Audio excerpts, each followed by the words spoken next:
Welcome, welcome, you're here at Wizardium. Today we present to you, what if Harry and Hermione were chosen by magic itself to rule the wizarding world? Like and subscribe if you want more awesome stories. Sit back, relax and enjoy. Chapter 1. The quiet before the owl arrived on a Tuesday, which Harry had always found to be the most aggressively ordinary day of the week. He was sitting at his desk in the Auror department on the third floor of the Ministry of Magic, doing paperwork that would have bored a less disciplined man to actual unconsciousness. Case File 7-19. Suspected dark artifact smuggling through the Hogsmeade postal network, witness statements, evidence logs, chain of custody forms, the unglamorous machinery of justice that nobody ever wrote books about. Harry had 3 separate quills going because his handwriting was still terrible, and he liked to be able to read his own reports, which meant drafting, revising, and copying. Inefficient, he didn't care. The owl, a ministry grey not his own, dropped a memo on top of Case File 7-19 and left without waiting for a response which told him everything he needed to know about who'd sent it. He unfolded it. Restoration ceremony, Hogwarts grounds, Saturday, attendance expected. Minister Shacklebolt underneath, in ink that was clearly an afterthought. Someone had added, "Please, Harry." He turned the memo over in case there was more. There wasn't. "Bad news," said Williamson from across the open plan office, not looking up from his own mountain of parchment. Williamson was 53, had been an Auror for 30 years, and had the particular gift of seeming completely disinterested in whatever he was actually paying close attention to. "Hogwarts, Saturday," Harry said. Restoration ceremony. Williamson turned a page. "I heard they're laying the new foundation stone, some kind of public spectacle. Apparently, you going?" Harry looked at the memo again. "Please, Harry." Kingsley almost never said please. It was a calculated deployment of the word, which made it more effective than if he'd used it constantly. Harry respected that even as he resented it. "Looks like it," he said. He went back to his case file, the quill scratched. Somewhere across the office, someone's interdepartmental memo caught fire mid-flight, which happened occasionally, and the resulting small shriek and burst of extinguishing charm barely registered as an interruption to anyone. The Auror department had a particular kind of collective energy, focused, slightly frantic, and fundamentally incapable of being surprised by anything smaller than a full dark wizard incursion. Harry had been part of that energy for 3 years now and found it, on balance, comfortable. Nobody looked at him expecting him to save the world. They just expected him to file his reports on time. He filed his reports on time. Hermione found out about the ceremony from a different source entirely. A 47-page briefing document from the Department of Magical Law that had been waiting on her desk when she arrived at 7:15 in the morning, because she always arrived at 7:15, and documents that needed to be on her desk before anyone could argue about whether she should have them were delivered before 7. She worked in magical law and had done since shortly after the war, having declined 3 other offers, one from the Auror program, one from the Department of Mysteries, and one from Hogwarts itself, which had come from McGonagall in a handwritten letter that Hermione still had in her desk drawer and occasionally took out to remind herself that she'd made the right choice. She was a reformist. Specifically, she was the kind of reformist who had identified, catalogued, and written detailed policy proposals addressing approximately 63 distinct structural failures in British wizarding law over the past 3 years, of which 7 had been partially implemented, 3 had been stalled in committee, and 53 were, in the words of Senior Under-Secretary Harlow, ahead of their time. Hermione's position on things being ahead of their time was that time could be accelerated with sufficient political pressure, which was why she attended every committee meeting, every public hearing, every interdepartmental review panel, and every formal occasion where decisions were made or could be influenced. Which was why she was going to Hogwarts on Saturday, because the restoration ceremony was also, according to the final paragraph of the 47-page briefing, an opportunity for the ministry to formally outline its new educational policy framework, and Hermione had opinions about that framework that she intended to deliver in person to whoever was responsible for writing it. She read the briefing while eating breakfast at her desk, made 11 annotations, and then wrote a 6-page response before 9 o'clock, because the committee meeting was at 9:30 and she believed in arriving prepared. The man sitting across from her when she walked into the meeting, a smooth-faced, silver-haired wizard named Thaddeus Harlow, who'd been a senior under-secretary since before she was born, looked at her 6-page document with the particular expression of a man watching a natural disaster approach across an otherwise pleasant landscape. "Miss Granger," he said. "It's Ms.," she said pleasantly, sitting down and distributing copies. "I've addressed the gaps in the educational funding model and the issue with the legacy enrollment provisions on page 3. I'd recommend we start there since those are the ones most likely to generate public comment at Saturday's ceremony." Harlow looked at his copy. He looked at her. He looked at the clock on the wall, which read 9:29. "You wrote this morning," he said. "It's not very long," she said. Harry and Hermione hadn't actually seen each other in about 3 weeks, which wasn't unusual. Post-war life had a way of pulling people in different directions even when those directions were both, broadly speaking, the same building. The ministry was large. Their schedules were different.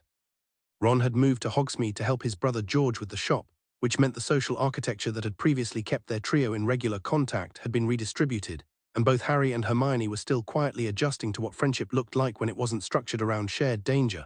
They ran into each other on Thursday morning at the lift. "Saturday," Harry said, as the gates closed and the lift began its rattling descent. "I know," Hermione said. She had a stack of folders under one arm and was reading from the top one with her other hand, which was a physical feat that would have looked impractical on anyone else and was simply Hermione on her. "Are you doing the thing where you give a speech nobody asked for?" "I'm providing prepared remarks on the educational framework to the committee chairperson who did ask for them." She turned a page without looking up. "It's not the same thing. It's a bit the same thing." She lowered the folder and looked at him. 3 years out from the war had done something interesting to Hermione Granger. The perpetual hunted quality that had lived in her eyes for most of 7th year was gone, replaced by something more purposeful and considerably more dangerous. She looked like someone who had decided that the world was going to be better and was personally going to make sure of it, which was both inspiring and slightly alarming depending on whether you were her ally or the person standing between her and the policy change she wanted. "How's the Hogsmeade case?" she asked. "Nearly done, you. I'm trying to get the Wisengamot to acknowledge that beings with magical sentience deserve legal personhood, so, moving briskly." The lift stopped. Level 4. She got out. "Good luck," Harry said. "I don't need luck," she said. "I need a committee quorum," and the gates closed between them. He found himself smiling at the closed gates for a second longer than made sense, and then the lift started moving again and he stopped thinking about it. Saturday arrived with the kind of bright, cool September morning that England occasionally produced as if to apologize for everything else. Harry apparated to the Hogwarts gates at 9:30, which was technically early for the 11 o'clock ceremony, but early was his default for anything involving crowds. He wanted to walk the grounds before people arrived. 3 years of restoration work had transformed the castle and its surroundings from a battlefield into something approaching its former self. Though former self wasn't quite right, it was becoming something new. The rubble was gone. The great crack that had split the courtyard had been filled with new stone that didn't quite match the old, a deliberate choice someone had made to honor the history rather than erase it. The towers were whole, the windows were intact, the grounds were green and carefully tended, the lake still and dark in the morning light. But the south face of the castle, where the most devastating collapse had occurred, was still under scaffolding. The foundation stone they were replacing today, the original placed by the founders themselves, had cracked during the battle and been condemned by the structural team 18 months ago. The new stone was a block of Scottish granite, enchanted by a team of 40 runesmiths over the course of a year, and it sat now in its cradle of conjured supports, covered by a cloth printed with the Hogwarts crest, waiting to be unveiled. Harry stood in front of it for a moment and thought about the first time he'd walked through those gates. 11 years old, no idea what he was, no idea what was coming. "You're early," said a voice behind him. He turned. Hermione was walking across the grass toward him, her practical ministry robes replaced by something a bit more ceremonial, deep blue, good quality, her hair not exactly tamed but clearly making an effort. She was holding 2 cups of coffee, which told him she'd stopped at the catering setup the ministry had erected near the entrance. She handed him one without being asked. "So are you," he said. "I wanted to look at the stone before the speeches." She studied it, head tilting slightly the way it did when she was thinking hard about something. "The runic inscription took 4 months to agree on. I was involved in 3 of those arguments." "Of course you were." "The early draft had a line about pure magical tradition that I had a great deal to say about." "I'll bet." He sipped the coffee. It was good, proper coffee, not the lukewarm imitation that came out of the ministry cafeteria. "What does it say now?" "Knowledge, courage, and there will to be more than what fear would make of us." She paused. "I'm not saying I wrote it, but I did send a strongly worded 12-page memo at a critical juncture." Harry looked at her. "You're proud of that?" "I'm very proud of that," she said, no hesitation, and he laughed genuinely, and the morning felt lighter. They stood together in comfortable quiet for a moment, and it was one of those moments that Harry had come to recognize as specifically Hermione. No need to fill the silence, no performance of ease, just 2 people standing next to each other in a place that mattered to both of them. Then something happened. It was subtle at first. A warmth not from the sun was behind clouds, but from somewhere lower, as if the ground itself had a temperature. Harry felt it through the soles of his boots and then up through his legs and into his chest, and for a half-second he thought he was imagining it because it felt like he didn't have a word for it. It felt like arriving somewhere after a very long journey. It felt like the specific silence that happens just before music starts. He looked at Hermione. Was looking at him with wide eyes. "You feel that?" he said. "Yes," she said. They both looked down at the ground simultaneously, which would have looked absurd to anyone watching, but nobody was watching yet. The grass was exactly grass, the earth was exactly earth, and yet, "It's like something's..." Hermione started. "Paying attention," Harry finished. She stared at him. "Yes, exactly that." The feeling faded after a moment, leaving a residual warmth in Harry's sternum that he couldn't quite shake. He flexed his wand hand without quite meaning to, the instinct of someone whose body associated certain kinds of ambient magic with incoming threats, and then deliberately stopped. This didn't feel like a threat. It felt like the opposite of a threat. It felt like being recognized. Probably just the runic field in the stone, Hermione said, but she said it the way she said things she wasn't fully convinced of. Probably, Harry agreed, because agreeing was easier than articulating the thing that was sitting in his chest like a warm coal. He didn't think it was the runic field. By 11, the grounds were full. The Ministry had pulled out what passed for ceremonial stops in the post-war wizarding world, which was a bit more muted than the pre-war version because several of the families who'd previously provided the grandeur had recently been convicted of various things and were unavailable. Still, there were rows of chairs on the grass, perhaps 300 people, a mix of ministry officials, Hogwarts staff and governors, members of the press, and a scattering of older students and their families who'd been invited as community representatives. There was a podium. There were banners. There was a string quartet from the Wizarding Philharmonic that Hermione had apparently lobbied to have included instead of the originally planned magical fireworks display, on the grounds that it was more dignified, and she'd won that argument. Kingsley Shacklebolt was at the podium, looking as he always did, substantial, calm, and faintly like someone who'd seen enough of the world that this particular corner of it could not easily unsettle him. He was tall and broad and had the voice of a man who'd made hard decisions and was prepared to make more. Harry had enormous respect for Kingsley. He also knew that Kingsley had enormous expectations of Harry which he'd never quite been able to decide how to feel about. Today, Kingsley was saying, his voice carrying easily without amplification, we do not simply place a stone. We make a declaration about what this school and this world is going to be. Harry was standing near the back, off to the side, with the instinctive positioning of someone who liked to know where all the exits were.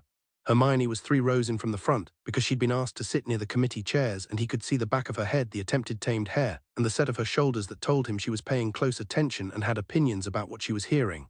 Neville Longbottom appeared at Harry's elbow from somewhere, quiet as always for a man his size.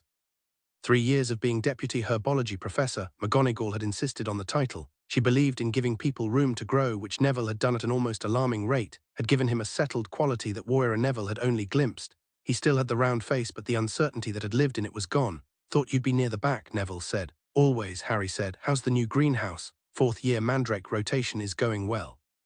One of the 3rd years asked if they could name their Mandrake. I said the Mandrake didn't care what it was called. He paused. It might have cared, actually, hard to tell with Mandrakes. Harry was about to reply when Kingsley said, I'd like to ask Harry Potter and Hermione Granger to join me at the podium for the unveiling, and Harry's brief conversational comfort dissolved immediately. He really disliked public ceremonies. He made his way forward through the politely parting crowd, people who smiled at him with an expression that he'd learned to navigate, the slightly reverential look of people in the presence of something that didn't quite feel real to them. He'd never fully gotten used to it. He'd just gotten better at not showing that. Hermione met him at the edge of the cleared space around the foundation stone, falling into step beside him, and said quietly, he didn't tell you he was going to do this. Did he tell you? No, a beat. I don't like surprises. I know, I've told him that. I know. They reached the podium and Kingsley stepped back with a slight smile that said he was perfectly aware that neither of them was happy about this and had made the decision anyway because the symbolism was worth the mild treachery. Harry acknowledged this with a look. Kingsley's smile widened almost imperceptibly. Harry faced the crowd.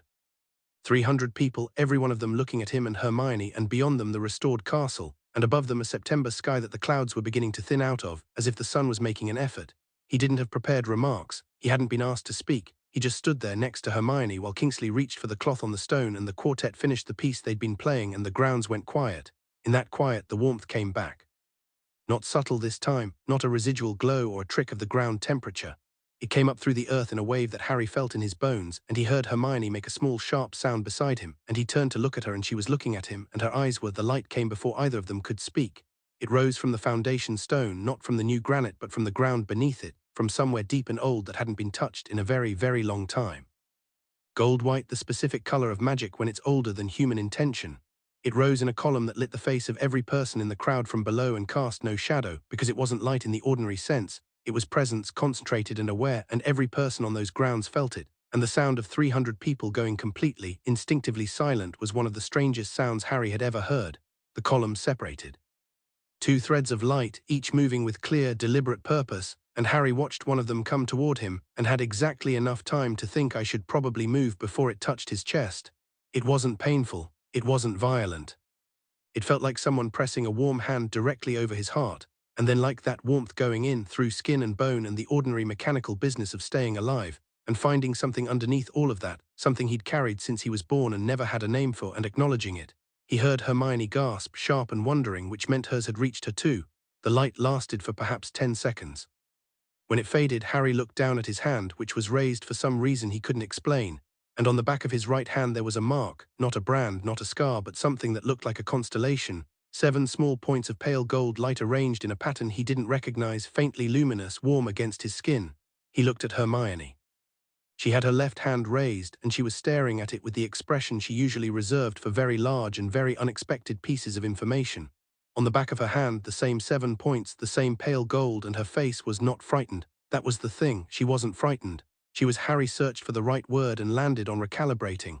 The 300 people on the grounds were completely silent. Then someone in the back made a sound that was half breath, half word, and that was all it took. The crowd found its voice all at once, and the sound was enormous. Not fear, not quite. Something older than fear, something that lived in the part of the human animal that existed before language. Or was the closest word in English, though it didn't quite stretch far enough. Kingsley Shacklebolt had gone very still at the podium. He was looking at Harry and Hermione with an expression that Harry had never seen on his face before, and Kingsley was not a man whose face gave much away, and it took Harry a moment to identify it. It was something like relief. The next 2 hours were controlled chaos, which was the Ministry's preferred state anyway. Kingsley cleared the grounds with impressive efficiency, steering the crowd through a combination of diplomatic authority and the implicit suggestion that everyone would be much more comfortable being somewhere else while the Ministry assessed the situation. Most people went. The press did not go quietly, but they went, because Kingsley's press secretary was a formidable witch named Petra Calloway who'd once stared down a vampire union dispute and knew how to move journalists. Harry and Hermione were installed in McGonagall's office, McGonagall's because it was the room with the best defensive wards on the Hogwarts grounds, which said something about the kind of school this was, and were joined by Kingsley, McGonagall herself, and a healer named Ptolemy Singh, who the Ministry apparently kept on call for situations they didn't have other categories for. Healer Singh looked at their hands, consulted a very old book he'd summoned from somewhere, and said, "I've never seen this in practice, I've only read about it." "Tell us what you've read," Hermione said immediately. Singh looked at Kingsley. Kingsley looked at Hermione. "Let him finish, Hermione. He hasn't started yet." "Hermione." She settled back slightly with visible effort. Singh, who had the focused calm of a man who'd processed a great deal of extremely strange information in his career, opened the book and said, "There are 14 known references to the weave in documented magical history, and 11 of them are considered mythology by the mainstream scholarly community. The remaining 3 are in texts that most people either don't have access to or don't take seriously." He paused. "I've always taken them seriously." "The weave," Harry repeated. "Underlying field of magical energy that exists beneath and within all ambient magic. Not the magic we use, not wand magic or potions or runes, but the source from which all of those draw, like the ocean current that moves the water on the surface." Singh looked at his book. "According to the text, it is conscious, not in the way that we are conscious, but aware, present, capable of attention." "It paid attention today," Harry said. "Yes." Singh looked at their hands. "And it marked you." "What does being marked mean?" Hermione said. "Specifically, what can we do that we couldn't do before?" "The text used the word anchor," Singh said. "Those marked by the weave serve as points of connection between the human magical world and the source. Through them the weave can be heard in a sense, and through them it can act." "That's abstract," Hermione said. "What does it mean practically?" "According to the Castling manuscript, which is the most detailed of the 3 reliable texts, an anchor can perceive magical disturbances at distance, violations of magical law in the deep sense, not just illegal spells but fundamental imbalances. They can compel truth in formal contexts because the weave recognizes truth as a component of magical law. They can channel ambient magic at a scale no individual human wizard could manage because they're not using their own reserves, they're connected to the source." He paused again. "And they are, according to the manuscript, very difficult to harm by magical means because the weave would perceive an attack on its anchors as an attack on itself." The room was quiet for a moment.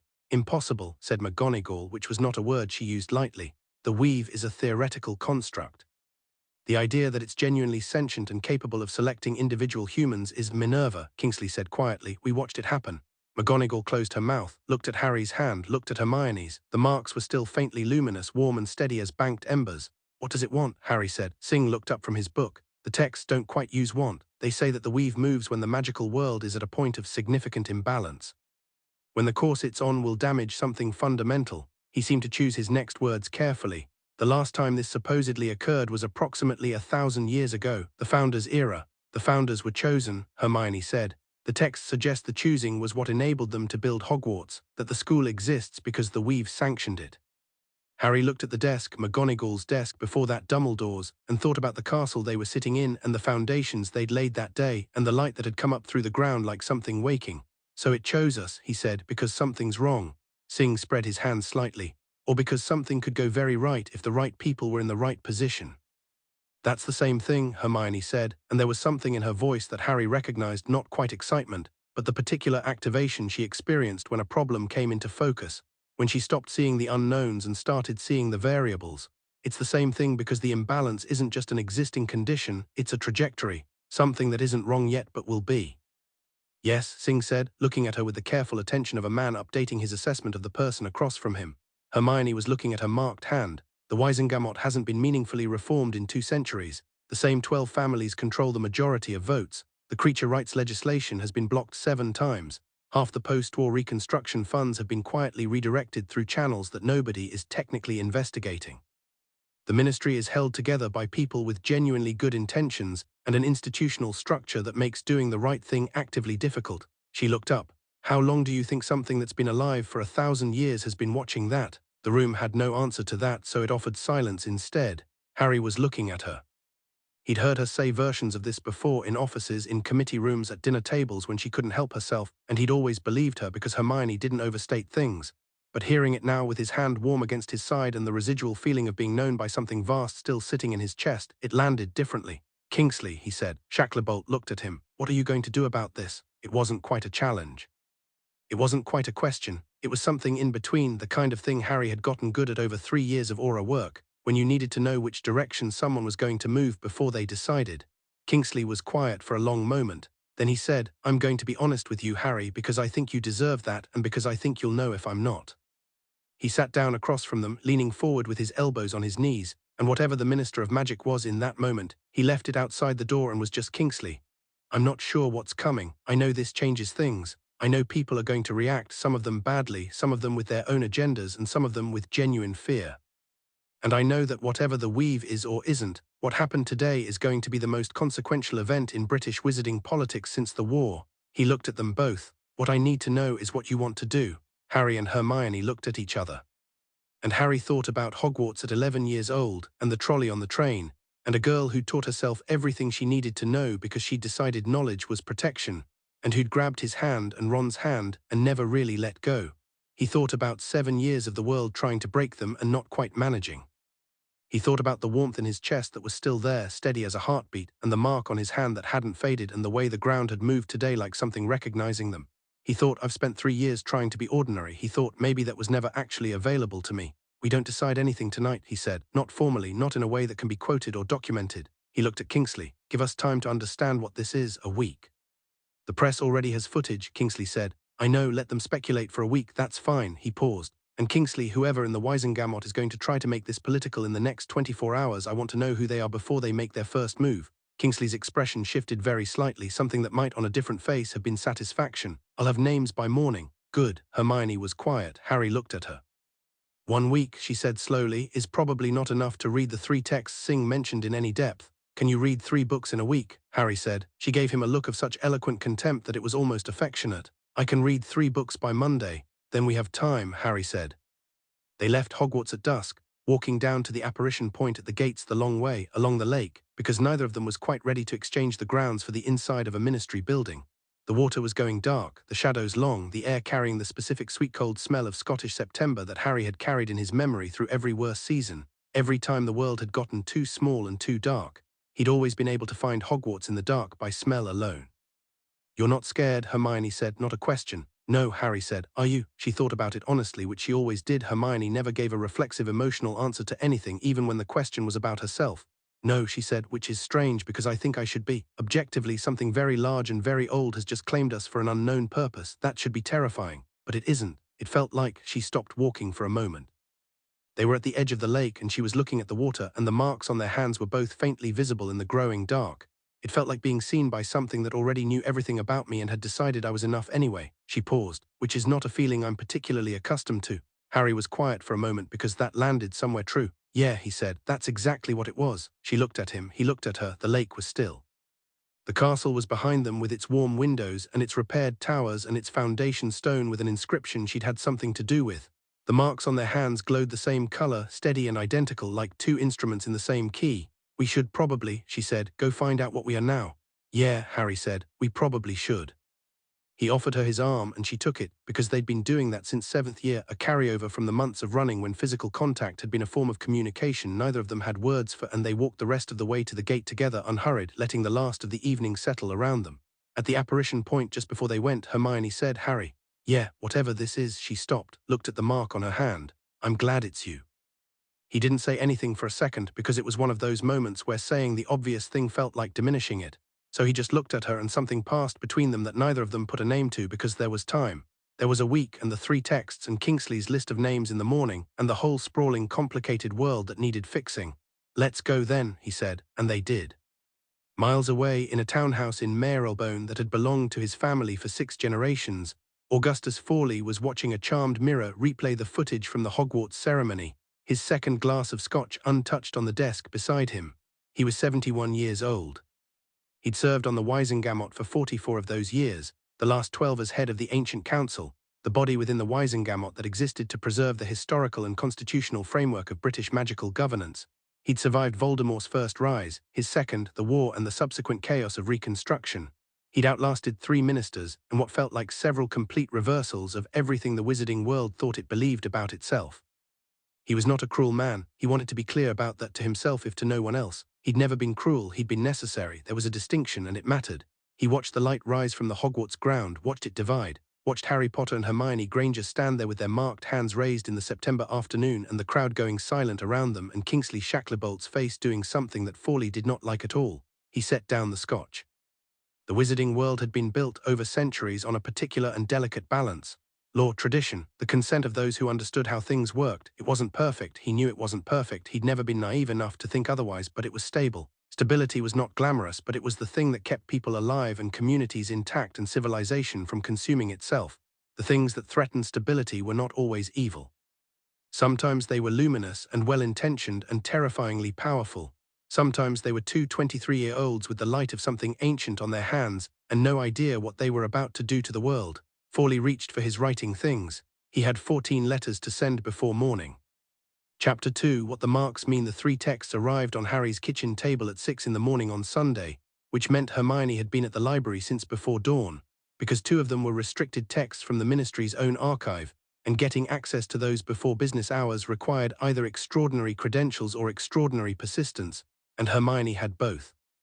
Harry found them when he came downstairs in yesterday's clothes, because he'd fallen asleep on the sofa with case file 7-19 on his chest. Some habits persisted, and stared at the stack for a moment before putting the kettle on. The note on top said, "I've already read the first one. Start with the castling manuscript. Skip the introduction, it's 60 pages of the author explaining why he's qualified. Begin at part 2, I'll be there by 8.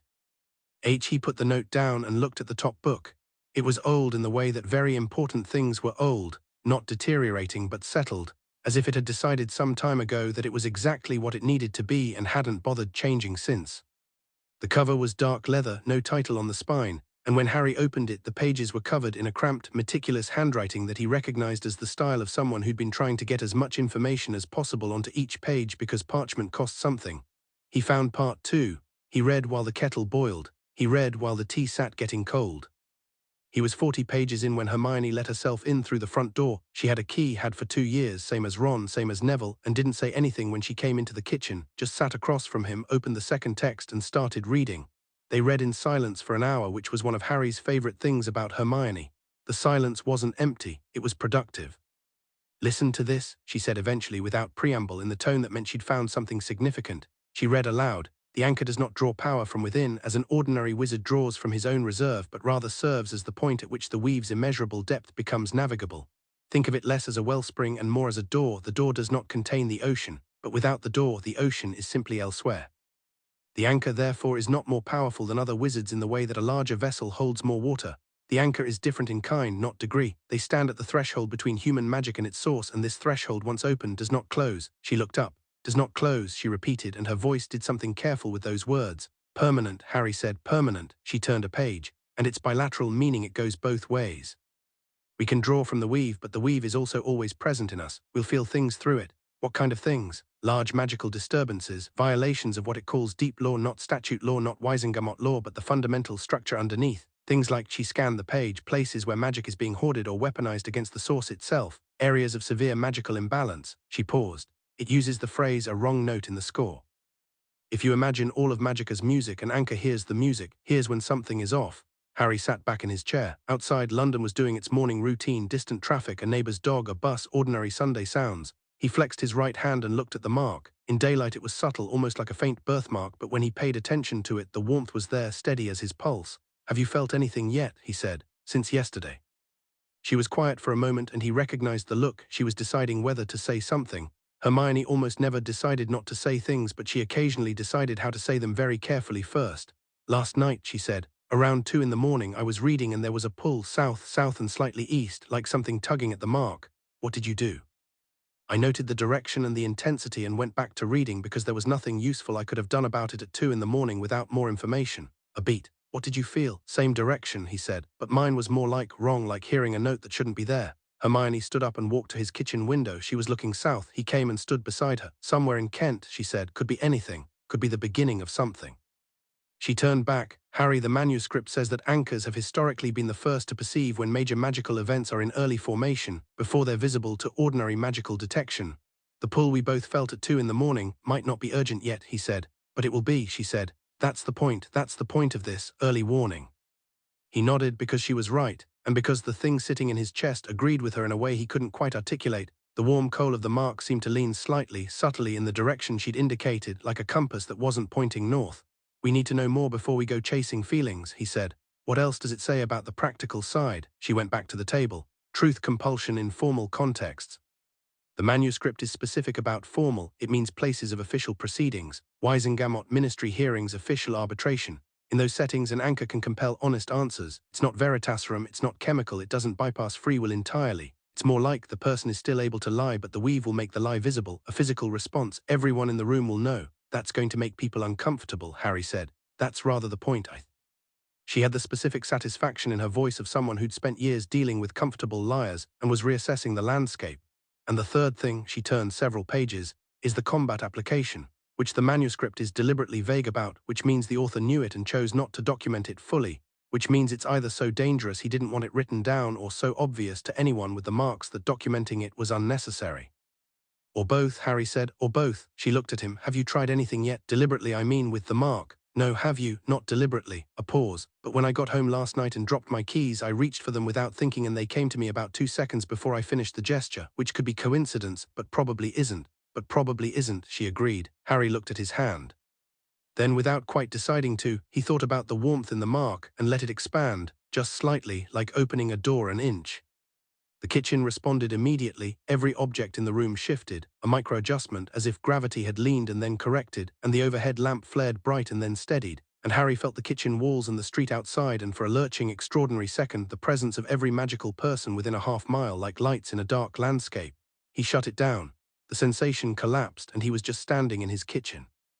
Hermione was watching him with very wide eyes. "That was not a summoning charm," she said. "No," Harry said, slightly winded. "It wasn't." "What did you?" "Felt everything, ambient, everyone magical nearby." He sat down because his legs were suggesting he should. "For a second I could feel it's not like legilimency, it's not thoughts, it's more like presence, the magical signature of people, like heartbeats." Hermione sat down across from him very deliberately.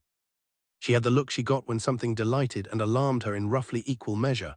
"That's the anchor perception. The manuscript describes it, it calls it the hearing. An anchor can extend their awareness through the weave and sense the magical signatures of others." She leaned forward. "Harry, that means if someone is planning something magically significant, something large enough to register, we could potentially sense it before it happens. We could potentially sense Kingsley having a bath," Harry said. She stared at him. "I could feel everyone within half a mile," he said. "That's a lot of people's private business. You'd need to learn to filter it," she said. "The manuscript mentions," she looked, found the line, "the anchor must learn discernment as any new sense must be trained, lest the breadth of perception overwhelm the capacity to act on it." She looked up. "It's like hearing. A person raised in silence, given hearing suddenly, would be overwhelmed by noise.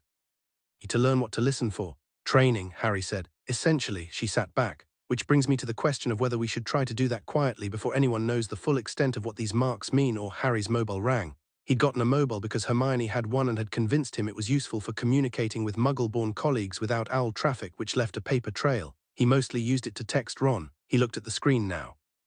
Kingsley, urgent, he answered. The list you wanted, Kingsley said, skipping hello entirely, which meant it was bad. I said I'd have it by morning, I have it. How many names? 14. 7 are Wisengamot members, 2 are from the International Confederation Liaison Office. The remaining 5 are a pause that Harry didn't like, from the Ancient Council. Who's leading it? The pause was longer this time. Augustus Fawley. Harry looked at Hermione, who could hear the conversation from 2 feet away because she was already leaning in. She mouthed the name and something shifted in her expression, recognition, the particular precision of someone who'd studied her opponents and already had files. What's he doing? Harry said. Last night he contacted the 7 Wisengamot members I mentioned and at least 2 members of the International Confederation. My source inside the Ancient Council says he's drafting emergency legislation. What kind of legislation? The kind that frames magical marks of unclear origin as potential instruments of coercive influence and calls for immediate formal assessment of any individuals bearing such marks. Kingsley's voice was measured, which was how Harry knew he was angry. He's framing you as a potential threat to the sovereignty of the Wisengamot. Fast, Hermione said quietly with something almost like respect. He had 14 letters ready to send before our ceremony was even finished, Kingsley said. My source says he was expecting something. He may not have known it would be you specifically, but he was watching for it. Harry was quiet for a moment, turning that over. A man who'd been watching for the weave to stir, a man who'd had contingency plans prepared. That wasn't reactive fear, that was strategic preparation. That was someone who'd done his own research and made his own decisions long before Saturday. When does he plan to present the legislation? Harry said. Emergency session request. He needs 7 Wisengamot members to call one. He has 7. A pause. He'll have the session request submitted by Monday morning, I expect. The session itself could be called as soon as Thursday. 4 days, Harry said. 4 days, Kingsley confirmed. Harry looked at Hermione, who was already doing the mental arithmetic he could see on her face. Strategy, sequence, priorities, resources. Kingsley, Harry said, don't oppose the session. Harry, let him call it, let him present whatever he's drafting, don't fight it administratively. He paused. Trust me on this. A very long moment. All right, Kingsley said, but I want you in my office tomorrow morning, both of you. We'll be there, Harry said and hung up. Hermione had already pulled a fresh piece of parchment toward her. You want to let him call the session, she said, not quite a question, because if we obstruct it administratively we look like we're avoiding scrutiny and Fawley wins the narrative. But if we show up, with everything Singh told us, with the manuscript, with every scrap of actual information about what the weave is, Harry said, then we're not defending ourselves against his framing. We're making his framing irrelevant. She was already writing. We'll need to bring Singh and the texts. A pause. I want to read all 3 before Thursday. You said Monday. I'll be done by Sunday night. She didn't even look up. I need you to do something else. What? The pull we both felt. Kent, south and east. I want you to go look at it. He blinked. Today, this morning, before whatever it is progresses further. She looked up. Come, but I need to be here reading and you're the better field operative, and before you argue. I wasn't going to argue, he said. She paused. You weren't. You're right, you should read. I should go look. He stood up, reached for his jacket. What am I looking for? You'll know it when you feel it. The mark will, she gestured, respond. Helpful, he said. The manuscript isn't specific about field protocols, she said, because the original anchors apparently just knew. Which we will too once we stop second-guessing the instinct. He thought about this. Then he thought about the warmth in his chest and let it orient him the way she described, and the pull was there south and slightly east, a subtle wrongness, a note that didn't belong. He could feel it like a low-grade headache, not painful exactly, but persistent. Yeah, he said, I've got it. Be careful, she said. Hermione, it's a low-level investigation of an unidentified magical disturbance. I do this for a living. You do this for a living without the part where reality as we understand it was rewritten 2 days ago, she said. So be careful. He grabbed a handful of flu powder from the pot by the fireplace, mostly to make her happy. Back by lunch. The text will still be here, she said, already reading again. He stepped into the fireplace and thought, Kent. He came out in the 3 broomsticks. Wrong. He'd been aiming for the leaky cauldron and immediately adjusted and apparated from the alley behind it, which was less elegant than he'd have liked but functionally equivalent. The pull had a direction here too. He stood on an unremarkable road outside Canterbury and let the mark do what it seemed to want to do, which was pull him east along the road and then off it, through a gate into what appeared to be farmland, sheep, an old stone wall. The field-flat landscape of East Kent in September, grey-skied and smelling of turned earth and coming rain. He walked for about 10 minutes before he felt the wrongness sharpen. It was a barn. Old, stone-built, the kind that dated from before the farms around here were muggle-owned, and someone had put a decent notice me not on it, the kind that would deflect a casual passing muggle but not an aura with 3 years of training, and not, apparently, whatever Harry's marked perception had become. He could feel it through the stone, something inside, running, active, a magical process of some kind. He drew his wand, not dramatically, just moving it from his jacket pocket to his hand, the small shift from person walking in field to person paying attention. The barn door was not locked, which was either careless or a trap, and Harry's years of experience with both told him it was probably careless. Traps usually had better locks, because a trap without a credible door was just an invitation. He pushed it open.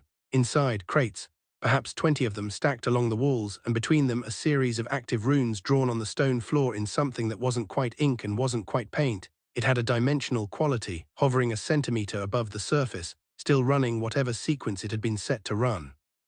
The crates themselves were plain wood, unmarked, but every one of them had a magical lock that was emitting the particular dull red glow of something under pressure, objects being suppressed, kept from expressing whatever they actually were.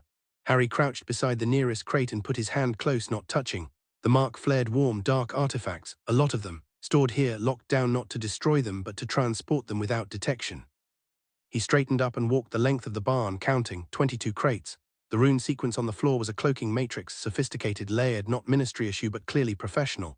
Whoever had set this up had known what they were doing. At the far end, behind the last stack of crates, there was a table. On the table, ledgers, 3 of them, and a sealed letter that Harry reached for without ceremony, broke the seal and read. The letter was a delivery schedule. Dates, times, location, codes written in a cipher that wasn't particularly difficult. Ministry Aurors learned cipher breaking in the first year.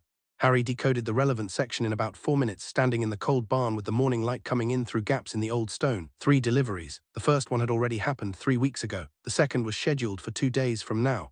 The third delivery location was a code he recognized, not from cipher training.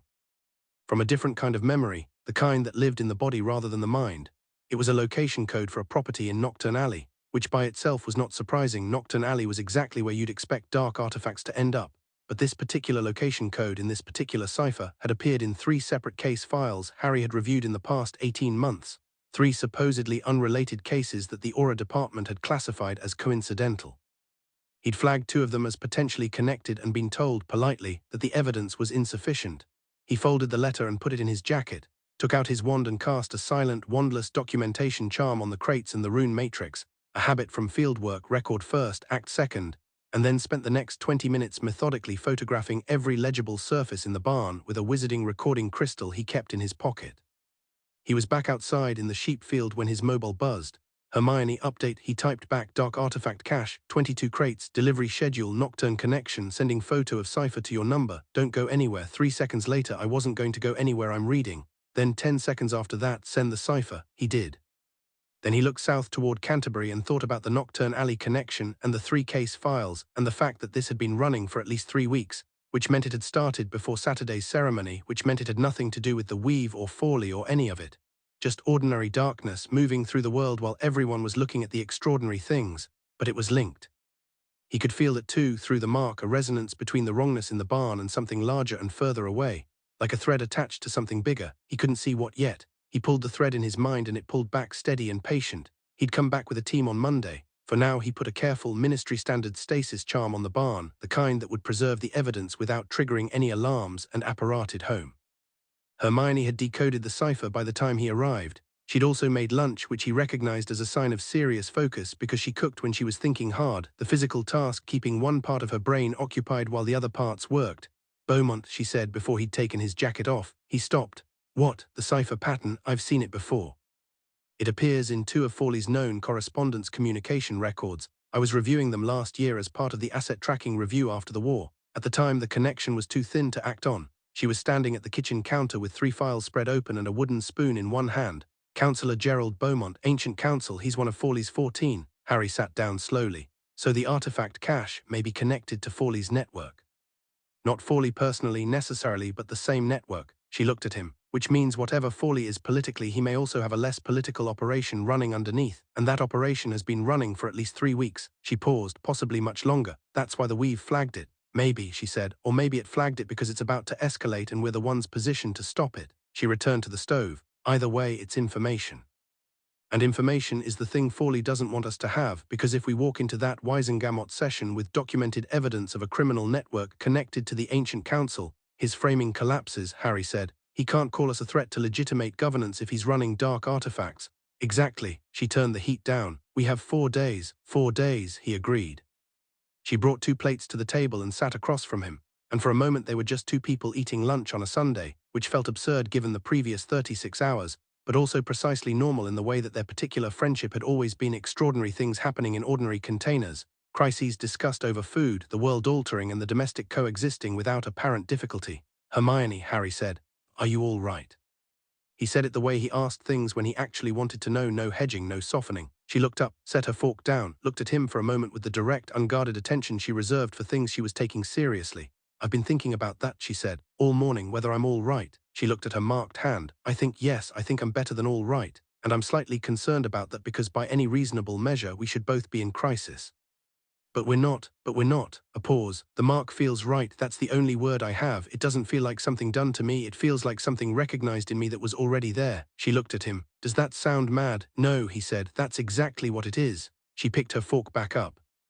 "I am going to need you to understand that I have absolutely no intention of sitting in any room while someone tells me what these marks mean or what we're allowed to do with them," she said, and her voice had the particular quality of someone stating a position they've fully worked through and have no intention of revisiting. "Not Forley, not the Wisengamot, not the Ancient Council. I'm not going to apologize for being chosen, and I'm not going to pretend to be less than I am to make any of them comfortable." "Good," Harry said simply. "Good," she repeated like she was testing whether he meant it. "Hermione, I spent a year being told to be less than I was by people who decided it was threatening. I'm done with that." He looked at her steadily. "We show them everything. Whatever we can do, we do. Whatever they try to use to diminish this, we answer it. We don't hide and we don't run and we don't apologize." She was quiet for a moment, looking at him, and then something in her face settled like a decision made. "All right," she said. "Good, then we have work to do." They spent Sunday afternoon and evening in the controlled productive chaos that had characterized every serious project they'd undertaken together, books and files spread across every surface, the particular rhythm of two people who thought differently but complementarily, who handed each other information without having to explain why it was relevant, who argued freely and changed their minds when the argument was good enough. By 8 o'clock they had a complete reading of all three texts between them, a 12-point summary of anchor capabilities that Hermione had written and Harry had annotated with practical applications, a documentation file on the barn in Kent sufficient to open a formal Auror case, a preliminary connection map linking Beaumont to Forley to two other Ancient Council members, and a strategic outline for the Wisengamot session that used Forley's own emergency legislation as its central mechanism. "He calls us before the Wisengamot to answer for the marks," Harry said, walking through it. "We show up, we don't just answer, we use the truth compulsion." Hermione had her thinking face on, the one where her eyes went slightly unfocused because she was looking at the architecture of something rather than its surface. "In a formal Wisengamot session, the compulsion is active for any anchor present. That means if someone lies in that room, everyone knows," Harry said, "including everyone watching, and the session will be public. It has to be. Forley's own legislation frames this as a matter of public concern, so he can't argue against public access." She tapped her quill against her palm. "So if he or anyone on the council makes claims we know to be false, the room finds out," Harry said, "in front of the entire magical press." She smiled. It was the specific smile of someone who appreciated elegant solutions to complicated problems. "He walked right into it. He doesn't know what we can do," Harry said. "He knows what the myths say about anchors, but he hasn't read the castling manuscript. If he had, he'd have planned differently." "He may have more information than we think," Hermione cautioned. "We should assume he's done research." "Fair, but even if he has," Harry gestured, "knowing something and believing it are different. He's never met an anchor. Seen the ceremony, he's read the old stories, but he doesn't feel it. We do." She looked at him for a moment. "That's true," she said. "He's working from theory, we're working from experience," Harry said. "Yes," she paused. "We need to not go in arrogant, we need to go in prepared. Those aren't mutually exclusive." "In this context they are," she said. "Forley's going to expect us to be defensive or overconfident. He's going to have arguments prepared for both. We need to be something he hasn't prepared for." "Which is," she thought about it, "completely calm," she said. "Not defensive, not aggressive, just very clear about what's true and completely uninterested in whether he finds it convenient." She paused, unmoved. Harry thought about that. About what it looked like to stand in front of a room full of people who decided you were a problem and feel nothing about it, not contempt, not anxiety, just the steady certainty of someone who knows what they are. "Like the weave," he said. She blinked. "What? The weave doesn't argue, it doesn't defend itself, it's just there, present, true." He looked at his hand. "That's what we are now. We're not going into that session to convince anybody of anything. We're going in to demonstrate what's real and let people draw their own conclusions." She was quiet for a moment and then, "Harry, that might be the best strategic analysis you've ever offered. Don't sound so surprised." "I'm not surprised," she said, and the slight, warm note in her voice suggested that she genuinely wasn't. "I've been watching you think clearly in high-pressure situations for 7 years. I shouldn't keep noticing it." He didn't have a good response to that, so he didn't try to find one, just looked at his notes. By 10 o'clock they were finished. Everything was organized, documented, cross-referenced. Hermione collected her copies, packed her bag with the methodical efficiency of someone who'd been carrying the right book at the right moment since she was 11 years old, and stood up. "I'll see you at Kingsley's office," she said. 9 o'clock tomorrow. 8:30, Harry said. "I want to debrief him on Kent before anyone else arrives." 8:30, she agreed. She picked up her bag, paused at the door. The marks on both their hands were visible in the lamplight, warm and steady. Harry, yeah, she seemed to consider something. The manuscript says in the section you probably haven't read yet because you were annotating instead. I read it. All of it. Yes, Hermione, I read the book. She had the grace to look slightly sheepish. It says that two anchors marked at the same time share a resonance. The marks harmonize. It means they can extend the perception together, cover more ground, feel further with more clarity. She paused. I felt it this morning when you were in Kent. I could feel the direction you'd gone, faintly, like knowing which room someone's in. I felt it too, Harry said, like having a compass. She nodded. Then, it also says that the resonance strengthens over time, with proximity and with trust.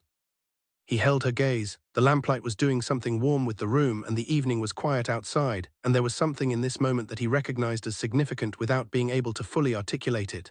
We have plenty of that, he said. She smiled, small, genuine, nothing performed about it. Yes, she said, we do. She left, and Harry sat in the quiet for a while with his marked hand on the table, feeling the faint, steady warmth of it, and somewhere in the south he could still feel the wrongness of the barn, patient and waiting. He could also feel, fading with distance but distinct, the directional warmth of Hermione moving through the city, her magical signature, warm and brilliant and unmistakable, like a lit window in a dark street.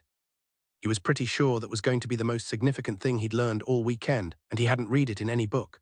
Augustus Fawley received his 14th reply before midnight on Sunday. He had the letters arranged in 2 columns on his desk, commitments in one, uncertainties in the other, 11 in the first column, 3 in the second, and 2 of those 3 were not real uncertainties. They were people who needed to be asked twice to feel important. He'd asked them twice.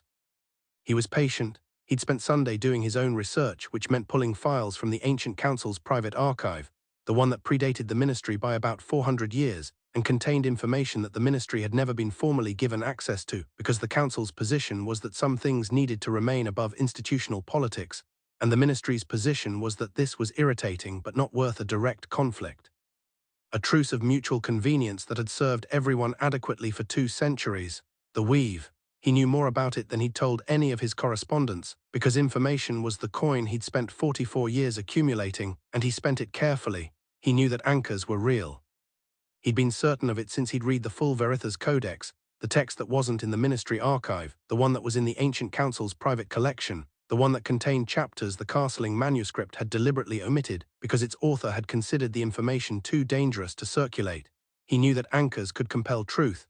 He knew that their magical capacity was not meaningfully limited by conventional resistance. He knew that a determined pair of anchors who understood their abilities fully could dismantle institutional structures that had taken centuries to build, not through violence but through the far more effective instrument of demonstrated truth and overwhelming magical legitimacy. He was not afraid of them. Fear was an imprecise tool. What he was determined. The wizarding world had survived Grindelwald and Voldemort and 2 generations of war not because of individuals with extraordinary power. Those individuals had caused most of the damage, but because the structures remained. The institutions, the continuity of law, flawed, yes, imperfect, certainly, but standing, and something that stood imperfectly was infinitely preferable to the chaos of something new and untested, however luminous its origins. Harry Potter and Hermione Granger were whatever else they were, 23 years old, shaped by war, holding power they hadn't earned through process or precedent, and the weave, whatever its intentions, was not accountable. It answered to no parliament, no statute, no tradition. It had simply decided, apparently, that the world needed adjusting. Fawley was the man who decided whether the world got adjusted. He began to draft the text of his emergency legislation. He was careful with every word, because words were his instrument, and he'd long since learned that the most effective weapons looked, at first reading, entirely reasonable. The weave hadn't chosen wrong, precisely. He could acknowledge that Potter and Granger were capable, that their intentions were almost certainly genuine, that in a different world there might have been a different conversation. But this was his world, 44 years of it. And he was not going to let 2 23-year-olds unmake it without a fight. He wrote until 2 in the morning, and when he was done, the legislation was exactly what he needed it to be, reasonable, procedural, and quietly devastating. He capped his quill. Thursday, he thought. All of this would be decided by Thursday. Chapter 3, The Council's Gambit. The emergency session of the Wisengamot was called on Monday morning at precisely 9 o'clock, 43 seconds after Harry and Hermione walked into Kingsley's office, and 47 seconds before Kingsley's secretary knocked to deliver the formal notification. The timing was either coincidence or a message, and Augustus Fawley had not survived 44 years of wizarding politics by sending coincidences. Kingsley read the notification without expression and set it on his desk. Thursday, he said. We know, Harry said. Kingsley looked at them both, the look of a man taking inventory of what he had to work with. Harry had seen the look before in the Order in situations where the arithmetic of a problem was being performed in real time. He didn't mind being assessed, he just preferred to already have his own assessment done first. "Before we get to Thursday," Harry said, "Kent." He walked Kingsley through it in 12 minutes, the barn, the crates, the delivery schedule, the cipher, Beaumont's connection. He laid the documentation crystal on the desk, and Kingsley reviewed the images without interrupting, which was the mark of someone who knew how to absorb information and understood that questions were more efficiently asked afterward. When Harry finished, the office was quiet for a moment. "You're certain about Beaumont," Kingsley said. "Hermione's certain," Harry said. "Which is the same thing." Kingsley looked at Hermione. She had a file open on her lap and didn't look up. "The cipher pattern appears in 3 of Beaumont's known correspondence samples from the post-war asset review. The probability of coincidence is low enough that I'm not seriously entertaining it." "Low enough that you'd stake a case on it," Kingsley said. "Low enough that I already have," she said, and put the file on his desk. Kingsley opened it, read for 30 seconds, closed it. "Right." He picked up his wand and sealed the office with 3 distinct wards, which told Harry he was about to say something he didn't want to reach the corridor. "I'm opening a formal Auror investigation into the barn, case designation Black Tier, which means it doesn't appear in standard departmental records. I want your team on the physical site by Tuesday morning before the second delivery." "I want to lead it," Harry said. "You're a witness to the initial discovery. I'm the one who found it," Harry said, "and I'm the one whose mark flagged it. I'm going." Kingsley considered this for precisely as long as it took him to decide that arguing was not a productive use of his morning. "Fine, but you take Williamson. He's the best field lead in the department and he's discreet." "Agreed. The Beaumont connection stays internal. It doesn't reach the Ancient Council, it doesn't reach the Wisengamot, it doesn't reach anyone outside this office until I've spoken to the Department of Magical Law's Enforcement Liaison." He looked at Hermione. "That means not your committee." "I understand," she said. "Although I'd point out that the Enforcement Liaison, Gregory Harlow, has a social relationship with 2 of Forley's confirmed supporters, which may be worth factoring into your timeline." Kingsley looked at her. "You knew that?" "I've been in that building for 3 years," she said. "I know everyone's social relationships.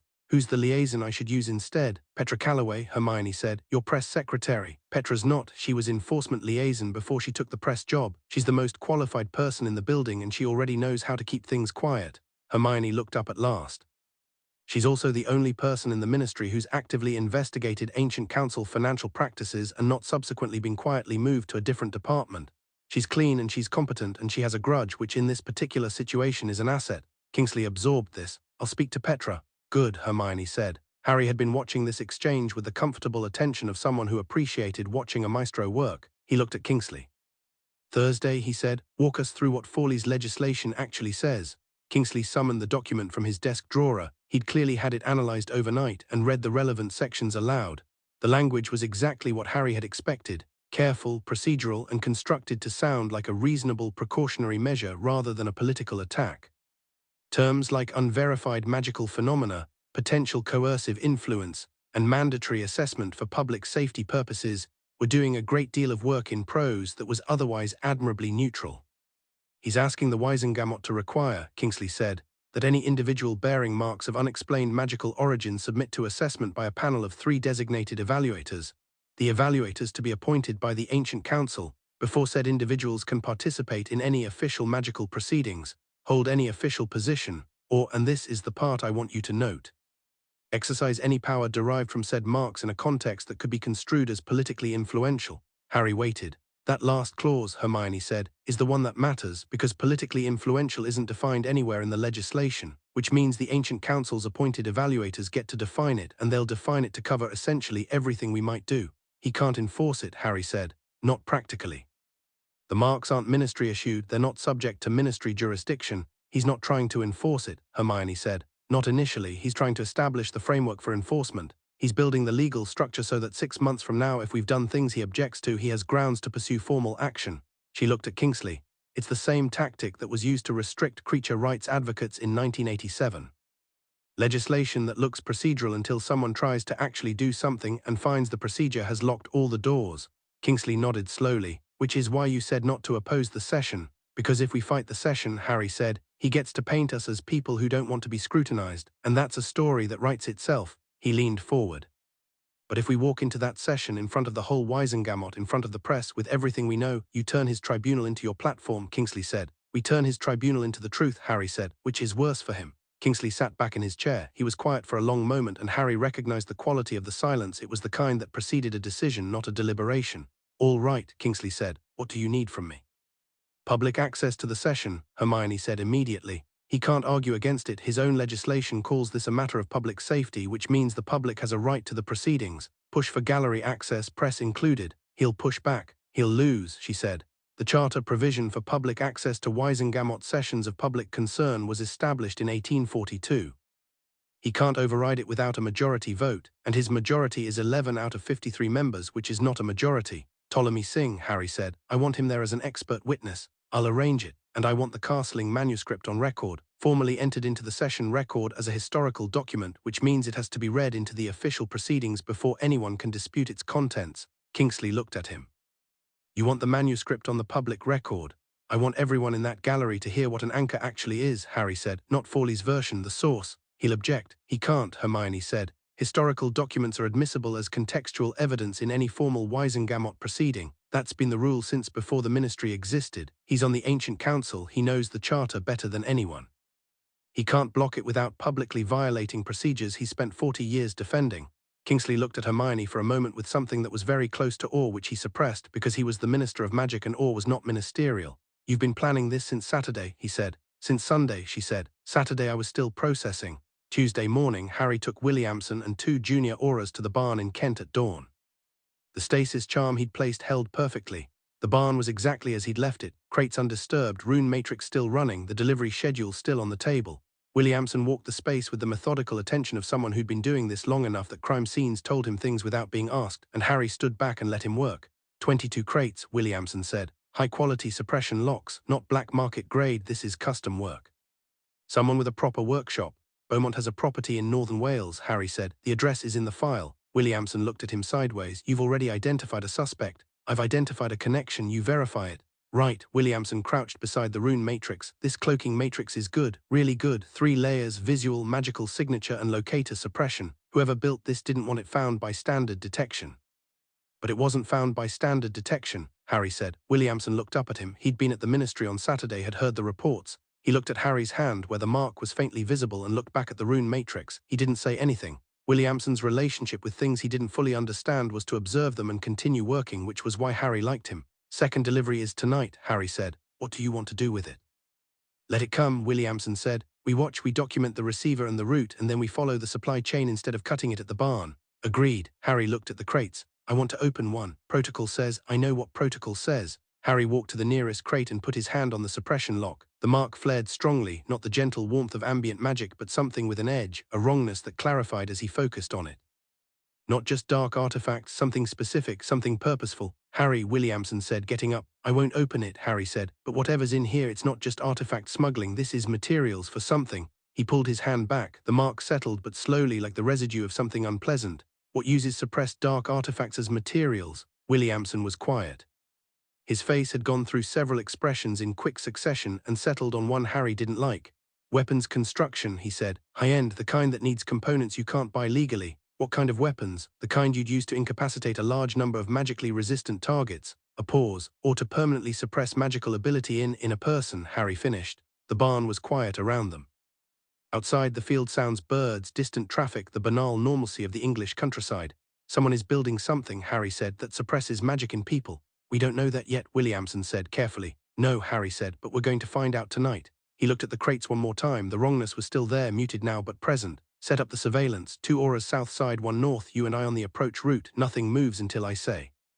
You're running the op, Williamson said, no argument in it. I'm running the op, Harry confirmed.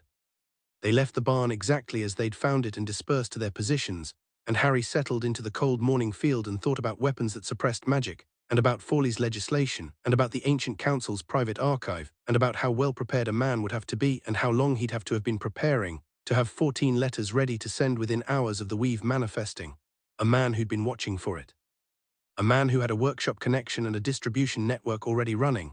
He thought about this for a long time, sitting in a field in Kent while the morning turned grey and the sheep ignored him, and by the time he'd finished thinking, something cold and clear had settled in his chest alongside the warmth of the mark. Forley hadn't built this in response to Saturday's ceremony. He'd built it before. The ceremony had just changed his timeline. The delivery came at 11 that night, 2 wizards, robes up, apparating in from the east. Harry watched them through a detection charm that rendered them as heat signatures and waited until they'd opened the barn, gone in, begun the process of adjusting the rune matrix for the second stage transport. Then he stood up from the hedge he'd been behind for 4 hours and walked toward the barn door. He didn't cast anything, didn't prepare a specific spell.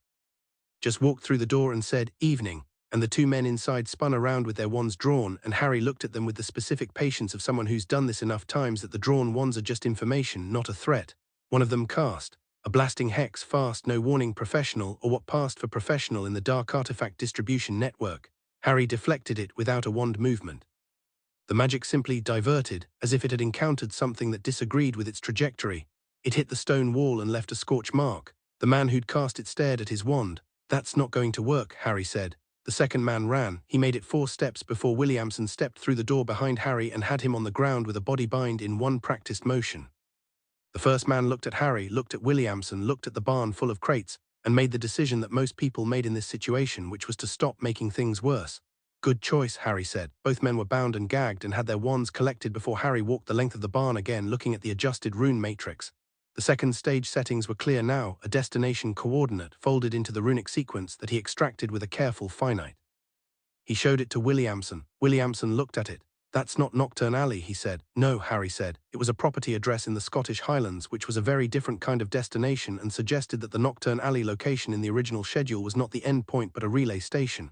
"Run it." Williamson sent a patroness to the ministry for the address lookup while Harry finished documenting the scene. The reply came back in 8 minutes.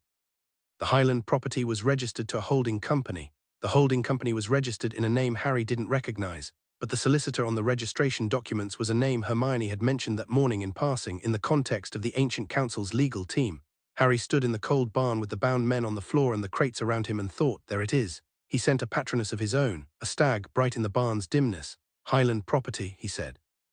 "Run the holding company, I need names by morning." The patroness left. Harry looked at his marked hand, which was warm and steady. Thread followed, he thought, and the mark pulsed in something that felt almost like agreement. Wednesday was preparation. Hermione spent it at the ministry, in a series of meetings that she'd arranged to look like routine committee business, 4 separate conversations with 4 separate people, each of whom left with a slightly expanded understanding of what the Wisengamot session tomorrow would actually involve. She did not brief them on anything classified. She simply ensured that the people who were going to be in that gallery tomorrow were not going in uninformed. Harry spent it writing his Auror report on the Kent operation, which was careful, thorough, and ended with a section on connected findings that referenced the Highland property, the holding company, and the solicitor connection without stating the conclusion directly, because stated conclusions in official reports invited challenges, while documented evidence invited readers to reach conclusions themselves. Singh came to Harry's flat in the afternoon, at Harry's invitation, with 3 texts and a prepared testimony document he'd written overnight. He was nervous in the way that academics were nervous about public proceedings, not about danger, but about being wrong in front of people. Harry sat across from him at the kitchen table and walked him through the Wisengamot's process, which was not as frightening as it looked from the outside, and watched the nervous energy convert gradually into the focused certainty of someone who knew his subject. "You know this material better than anyone," Harry said. "Just say what you know." "They'll challenge it," Singh said. "The ancient council's scholarly community has dismissed the weave text for 2 centuries. Let them challenge it," Harry said. "That's fine. What do you say when they do?" Singh looked at his prepared testimony and then looked at Harry's hand where the mark was clearly visible. "I say that I'm not asking them to believe the text," Singh said slowly. "I'm asking them to explain what happened at Hogwarts on Saturday in any other terms." "That's your answer," Harry said. "Start there." By evening they had everything they needed. Harry came to Hermione's flat. She had a flat in Islington, books in every room, a kitchen that was better than his and used less often, and they ran through it together, the full sequence of the session. What Fawley would present, what they'd respond with, what Singh would testify, what documents they'd enter into the record. Every sequence, every contingency, every move that Fawley might make and what met it. They sat on opposite ends of her sofa with papers between them, and at some point the lamp on the side table was doing most of the work and the papers had stopped being the focus, and they were talking the way they did when the work was done and they were just themselves. "Are you nervous?" she asked. "About tomorrow?" "No," he meant it. "I'm not either," she said, and sounded faintly curious about her own answer. "I've been in worse rooms." "We've been in worse rooms." "Yes." He was quiet for a moment, looking at the near distance. "Do you remember the ministry the first time, 5th year, the circular room, the Department of Mysteries?" He remembered it with the particular clarity that Danger memories had, hyper-vivid, slightly outside of ordinary time. "What about it?" "I've thought about it a lot since Saturday. We were 15. We went into the Ministry of Magic specifically because we thought we could help, and we were right and also spectacularly underprepared." She looked at him. "Tomorrow we're walking in with everything, Prepared, documented, marked by something that's been alive for 1,000 years with a war and 3 years of professional work behind us. She paused. I'm not nervous, I'm almost ready, Harry said. Yes, she said, completely ready. He understood that. He felt it too, not adrenaline or anxiety, but the specific deep readiness of someone who's been preparing for something without knowing what it was, and has finally arrived at the moment where the preparation becomes clear. Whatever happens tomorrow, he said, we don't leave that room having apologized for existing. Absolutely not, she said, with a firmness that suggested the idea was almost offensive, and we don't leave it without putting the artifact connection on the record. She looked at him. That's not what we planned. I know, I've been thinking about it all day. He turned to face her properly. We planned to save that, let the investigation run, let Beaumont dig himself deeper. But if Fawley stands up in that session tomorrow and calls us a threat to legitimate governance, and we know that his network is building weapons to suppress magical ability in people, you want to bring it into the room, she said, and he could see her working through it, the rapid internal assessment of risk and benefit, not the specifics, not in a way that compromises the investigation. He paused, but enough to make the room ask questions. She was quiet for a moment. It changes the session, she said. It stops being a defense against his legislation and becomes something else entirely. Yes, an offensive move. Yes, she looked at him for a long moment, the lamplight, the papers between them, the marks on their hands, warm and quiet. He'll be ready for us to defend, she said. He won't be ready for us to attack. No, Harry said, he won't. Something in her expression shifted, the last recalibration, the decision landing. All right, she said. We take the floor from him, we don't give it back. Thursday morning arrived with rain, which felt appropriately dramatic. The Wisengamot's formal chamber was in the lowest level of the ministry, beneath every other department, which either meant that law was foundational or that the people who designed the building had a slightly grim sense of humor. The chamber itself was circular, a high-tiered amphitheater with the benches arranged to look down at the floor, which was the traditional architecture of judgment and was, Harry had always thought, not entirely subtle about it. The gallery, per Hermione's push, was full. Not just press, members of the public had queued since 6 in the morning. Harry saw faces he recognized from the war, survivors, veterans, people who had a stake in what the wizarding world became. He saw people he didn't recognize, ordinary witches and wizards who'd read the news coverage of Saturday's ceremony and come to see what happened next. The 53 Wisengamot members were seated in their tiered benches. Fawley's 11 were visible in their block, clustered on the right side, robes immaculate, expressions professionally neutral. Fawley himself sat at the center of the ancient council's bench, which was separate from the main Wisengamot seating, a smaller curved bench at the front, traditionally reserved for the council as the body that advised on constitutional matters. He was, Harry thought, almost exactly what he'd imagined, white-haired, upright, the kind of face that had been handsome once and was now something more durable. He looked like someone who'd decided things for a very long time and had gotten comfortable with the weight of it. He looked at Harry when Harry came in, then at Hermione. His expression gave nothing away, which was itself information. Kingsley presided in his capacity as minister, seated at the head of the chamber, and opened proceedings with the formal language that Wisengamot sessions required, language that Harry had learned in the past 2 days well enough to cite. Fawley stood to present his legislation. He was good. Harry would say that without qualification. Augustus Fawley was a genuinely skilled advocate. He laid out his case with the measured confidence of someone who'd done this for 4 decades, who knew this room and knew these people, who understood the exact register of authority that this chamber responded to. He used words like prudence, precedent, and accountability, and he used them well, and the legislation he presented was as careful and procedurally sound as Harry had known it would be. He did not shout. He did not accuse. He expressed concern. Grave, well-reasoned concern about magical phenomena of unverified origin in a context of ongoing post-war sensitivity, and the imperative of ensuring that any individual wielding significant magical influence remained subject to legitimate institutional oversight. When he finished, the chamber was attentive. Not convinced. These were not people who convinced easily, but listening. Then the presiding clerk said, the individuals named in the legislation will now respond. Harry stood. He didn't prepare remarks. He decided the night before against prepared remarks because prepared remarks had a quality of defense about them. They suggested you'd needed to think about what to say. What he was going to say he already knew. He'd always known it. He just had to say it clearly. I want to start, he said, by formally entering 3 documents into the session record. He passed them to the clerk without waiting for acknowledgement, because the charter provisions Hermione had identified allowed him to do so. The Castling manuscript, the Veritha's Codex, and case file Black Gammon from the Auror department, which was formally opened on Tuesday of this week. The clerk took the documents. Fawley's expression moved, fractionally, barely, and Harry watched it. The first 2 documents, Harry continued, are historical records relevant to the phenomena this session concerns. The third is an ongoing Auror investigation. He paused. I want to be clear that I'm not entering it to make accusations in this chamber today. I'm entering it because it exists, and I think the Wisengamot should know it exists." That last sentence landed like a stone in still water. He watched the ripples move through the tiered benches. "Before I speak to the legislation," Harry said, "I'd like to invite testimony from healer Ptolemy Singh, who has studied the historical texts and can speak to what happened on Saturday with more scholarly precision than I can." Fawley was on his feet. The session's agenda was established by the legislation. The session's charter allows expert testimony at the request of any named party, Hermione said from her seat, and her voice was the specific clear tone of someone citing a provision they know perfectly. Chapter 12, Article 4, Minister Shacklebolt. Kingsley looked at Fawley with the careful neutrality of someone who was not going to hand him this one. "Expert testimony is permissible. Please proceed, Healer Singh." Fawley sat down. Singh testified for 20 minutes, and he was excellent not because he was theatrical but because he wasn't. He was precise, careful, and honest about the limits of the historical record, while being equally honest about what the record clearly said. He described the weave with the measured authority of someone who'd spent 20 years taking it seriously while most of his colleagues hadn't, and there was something quietly powerful about that, the specific dignity of a person who's been right about something important for a long time. He explained what an anchor was. He explained what the marks meant.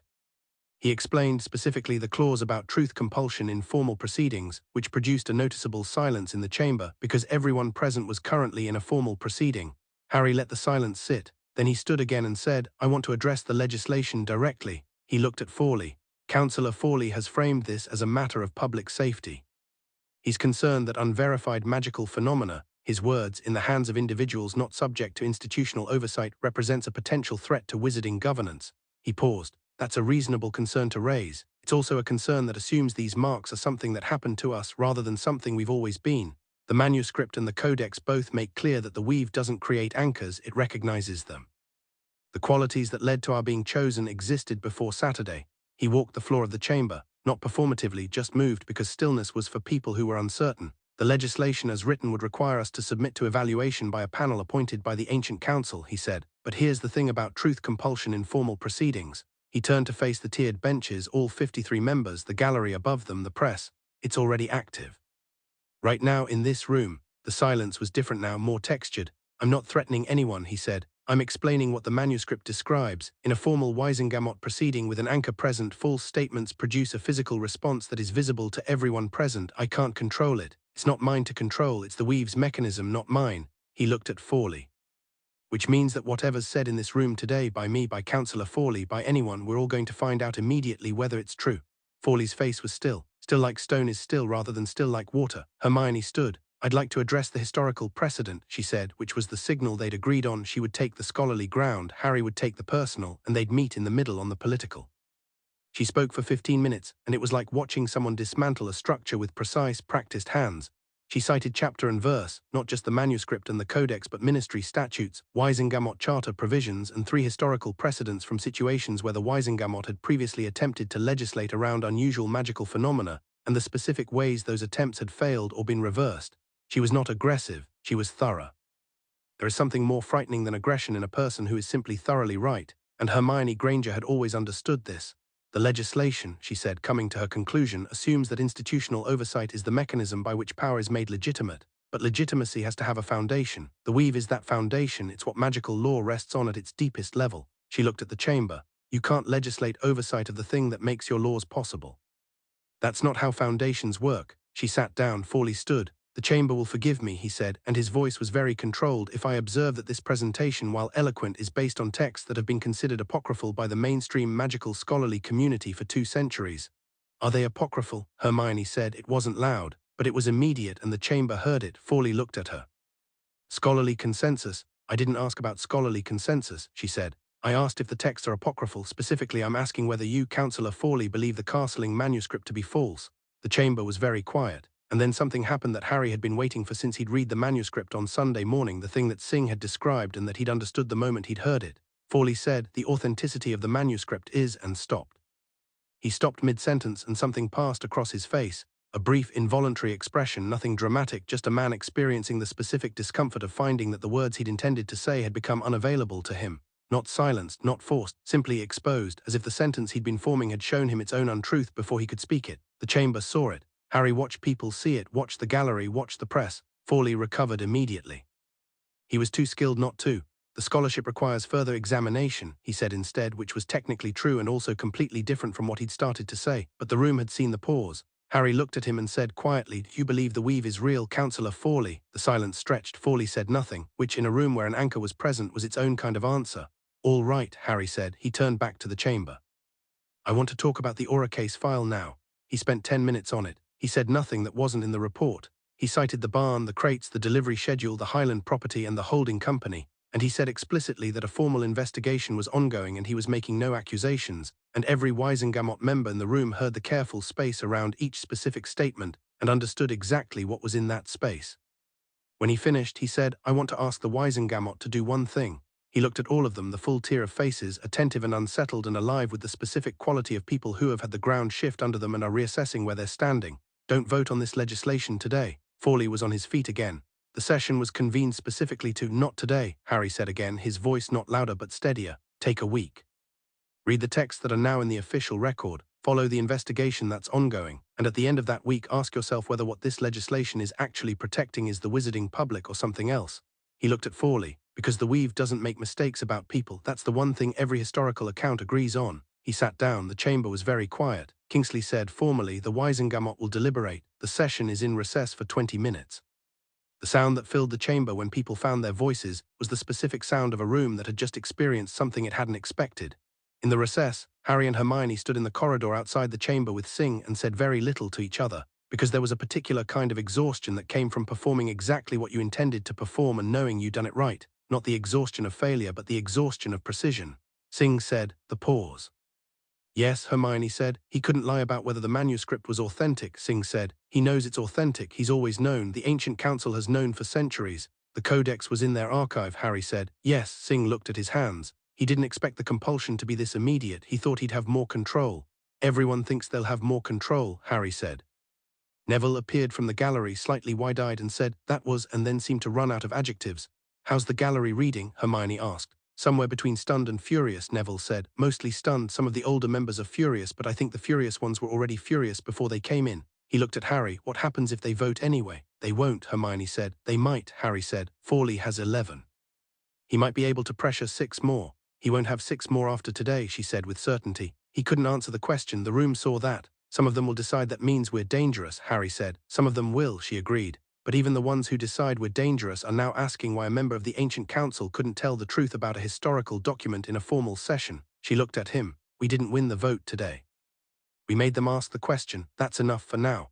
From inside the chamber, the sound of the session reconvening. They went back in. The vote was 41-8 to defer the legislation pending further review and the ongoing investigation. 4 of Fawley's 11 had abstained, which was a language Harry had learned to read in government. Abstention was how you told someone you were no longer willing to be associated with their position without yet being willing to oppose them openly. Fawley did not leave immediately when the session ended. He stood at the ancient council's bench while the chamber emptied, and he watched Harry and Hermione with the expression of a man who was doing mathematics that he didn't like the result of. Harry met his eyes across the chamber, not challenging, just clear. Fawley picked up his papers and walked out, steady, unhurried, dignified. At the door he paused. He didn't turn around. "This isn't finished," he said, to no one in particular or possibly to the room itself. "No," Harry agreed quietly. "It isn't." But the ground had shifted. Harry felt it through the mark, something settling, like a chord resolving, not complete but moving in the right direction. The weave, present and steady, and on the other side of it, Hermione, her signature warm and brilliant and exactly where she always was, right beside him. Chapter 4. The world outside. The owl from Geneva arrived on Friday morning while Harry was making eggs. He nearly missed it. The bird came in through the kitchen window he'd left open overnight and deposited the letter on the counter with the particular attitude of an owl that had flown a very long way and wanted acknowledgement of this fact. Harry gave it a piece of toast, which it accepted with minimal grace, and opened the letter. It was in French first, then English below, on letterhead that bore the seal of the International Confederation of Wizards, an elaborate thing involving 17 national emblems arranged in a circle, which always struck Harry as either deeply cooperative or deeply territorial depending on his mood. To Mr. H. Potter and Ms. H. Granger, the International Confederation of Wizards requests the attendance of both named individuals at the Confederation's quarterly convocation in Geneva, to be held beginning Monday next. The matter of the Hogwarts manifestation has been brought to the Confederation's attention by several member nations, and the Executive Council has determined that formal consultation is required before any national-level regulatory framework is established. Your attendance is not compulsory. However, the Confederation notes that decisions regarding phenomena of international magical significance may be reached in the absence of the named individuals if they decline to attend. Secretary-General Evangeline Mora, International Confederation of Wizards. Harry read it twice. Then he picked up his mobile and called Hermione. She answered on the second ring, which meant she'd been awake for hours. "I got one too," she said. "They're framing it as a consultation, but that last paragraph is a polite threat." Yes. He could hear her moving, the sound of books, the specific acoustic of her flat. "They'll make decisions without us if we don't show up," which means Forley has already been in contact with someone on the Executive Council. How fast can he move? He called 14 people within hours of Saturday's ceremony. He's had 4 days since Thursday's session. A pause. "I'd say he moved very fast." Harry put the letter down and looked at his eggs, which had gone slightly wrong while he wasn't watching. "We go," he said. "Obviously we go," she said. "But Harry, we need to know what we're walking into. The International Confederation is not the Wisengamot. They don't operate on British Charter law. The procedural protections we used Thursday don't automatically apply in Geneva, so we need to know their rules. I've been reading their charter since 6 this morning." Of course she had. "There's something interesting in Article 19. The Confederation's authority extends to phenomena that cross national boundaries, which the Weave does because it's global. But Article 19 also says that in cases involving phenomena of ancient magical origin, the Confederation must defer to historical precedent and to any individuals directly designated by said phenomena." Harry was quiet for a moment. "They have to defer to us. If we can establish that we're anchors in the Confederation's formal record, which requires testimony from a recognized expert and supporting documentation, Sing and the manuscript, and the codex, which is even more comprehensive." "Yes," she paused, "but here's the more interesting thing. Article 19 was written in 1692 during the International Statute of Secrecy negotiations. I've been trying to work out why they included a provision about ancient magical phenomena at all, and I think," another pause longer, "I think they knew. The people who wrote the Confederation's founding charter, they included that provision deliberately for exactly this eventuality." "Someone in 1692 expected the Weave to choose people eventually," Harry said. "Someone in 1692 had read the codex," she said, "or something like it." Harry picked up his letter again and looked at the seal, 17 nations in a circle. "How many of those 17 have suppressed anchor sites?" The silence stretched a beat longer than usual. "I don't know yet," she said, "but I'm going to find out before Monday." They told Kingsley in person Saturday morning in his office because this was not a mobile conversation. He listened to the Geneva letter and the Article 19 analysis, and the question about suppressed anchor sites with the progressive expression of a man watching a situation expand well beyond its original boundaries. "The Confederation," he said when they finished. "Yes," Harry said, "in 4 days." "Yes." Kingsley stood and walked to his window, which looked out over the atrium below. He stood there for a moment, hands behind his back, and Harry gave him the time because Kingsley processing was different from Kingsley stalling, and it was worth knowing which was happening. "The Beaumont investigation," Kingsley said finally. "The Highland property, where are we?" "Williamson has the holding company traced to a shell entity in Edinburgh," Harry said. "L connects to 3 others, and the outermost one has a registered director whose name appears in the Ancient Council's financial disclosures from 2019. He paused. "It's thin, legally thin, enough to keep the investigation open, not enough yet to move on anyone. But if someone were to look at the Confederation's financial records," Hermione began. Kingsley turned from the window. "You think the network extends internationally? The artifacts have to come from somewhere," she said. "The suppression lock components, the custom work Williamson identified, isn't manufactured in Britain. The materials market for that kind of work is concentrated in 3 countries, France, Germany, and Romania." She had a folder on her lap that she opened with the practiced efficiency of someone who'd spent the week being very busy. "I've cross-referenced the International Confederation's member nation incident reports from the past 18 months. There are 7 reported cases of high-grade suppression component theft across France, Germany, and Romania." Kingsley stared at her. "You've been reading the Confederation's member reports. They're public record," she said, which was technically true and also suggested she'd spent several nights doing things most people wouldn't think to do. "The thefts weren't connected in the Confederation's own analysis. They're listed as separate national incidents." "But they're not," Harry said. "Almost certainly not." She closed the folder. "Someone is sourcing components internationally, assembling in Britain, and planning to use whatever they're building in a way significant enough to require 22 crates of suppressed dark artifacts." She looked at Kingsley steadily. "We need to be in Geneva on Monday." Kingsley looked at both of them for a moment, then he said, "I'm coming with you." Harry raised an eyebrow. "The Minister of Magic attending the quarterly convocation is not unusual," Kingsley said. "It gives you institutional cover and gives me a seat at the table before anyone tries to shape the agenda around your absence." A pause. "Also, frankly, I want to see the room when you walk in." They took the international portkey from the Ministry's Department of International Magical Cooperation at 7 on Monday morning. Harry, Hermione, Singh and Kingsley, plus two of Kingsley's security detail who occupied themselves with being professionally unobtrusive. The portkey deposited them in a lobby in Geneva that looked like what a very old building would look like if someone had spent an extraordinary amount of money making it comfortable without changing its bones. Stone floors, high ceilings, tapestries that moved with the slow dignity of things that had been moving for centuries. The lobby was busy, delegates from a dozen nations, the specific multilingual hum of international magical politics. Several people stopped talking when Harry and Hermione walked in, not all of them, not even most of them. But enough, the particular pause of recognition, people who'd seen the news coverage from Saturday's ceremony and were now reconciling the footage with the actual people in front of them. Harry had learned to move through that kind of attention without acknowledging it, and he did so now, following Kingsley toward the registration desk with the purposeful efficiency of someone who knew where they were going. Hermione was doing the same thing she always did in new environments, cataloguing. Her eyes moving across the room with the systematic attention of someone building a map. She was also, he knew, feeling the space through the mark, and he was doing the same, and Geneva had a different quality than London. The ambient magic was different in character, older in some ways, shaped by different hands and different histories. But the deep warmth of the weave was identical, steady and present beneath everything, the same music in a different room. "Third delegate from the left," she murmured without moving her head. "The woman in dark green." Harry looked without appearing to look. A woman in her 50s, silver-streaked dark hair, watching them with an expression that was specifically not neutral. It was too controlled for neutrality. "Who is she?" "Deputy Secretary from the French delegation. Her name is Colette Vrain." A pause. "She was on the Confederation's Committee for Magical Phenomena Assessment until 2 years ago when she was quietly removed. The removal isn't documented, which means it happened through administrative procedure rather than formal vote." "You found that this weekend," Harry said. "Friday night," she said. She published a paper in 2019 arguing that the weave was real and that suppression of anchor sites by national governments constituted a violation of fundamental magical law. It was rejected by the Confederation's journal and she's not published since. "She's been waiting," Harry said. "She's been waiting," Hermione agreed. They registered at the desk.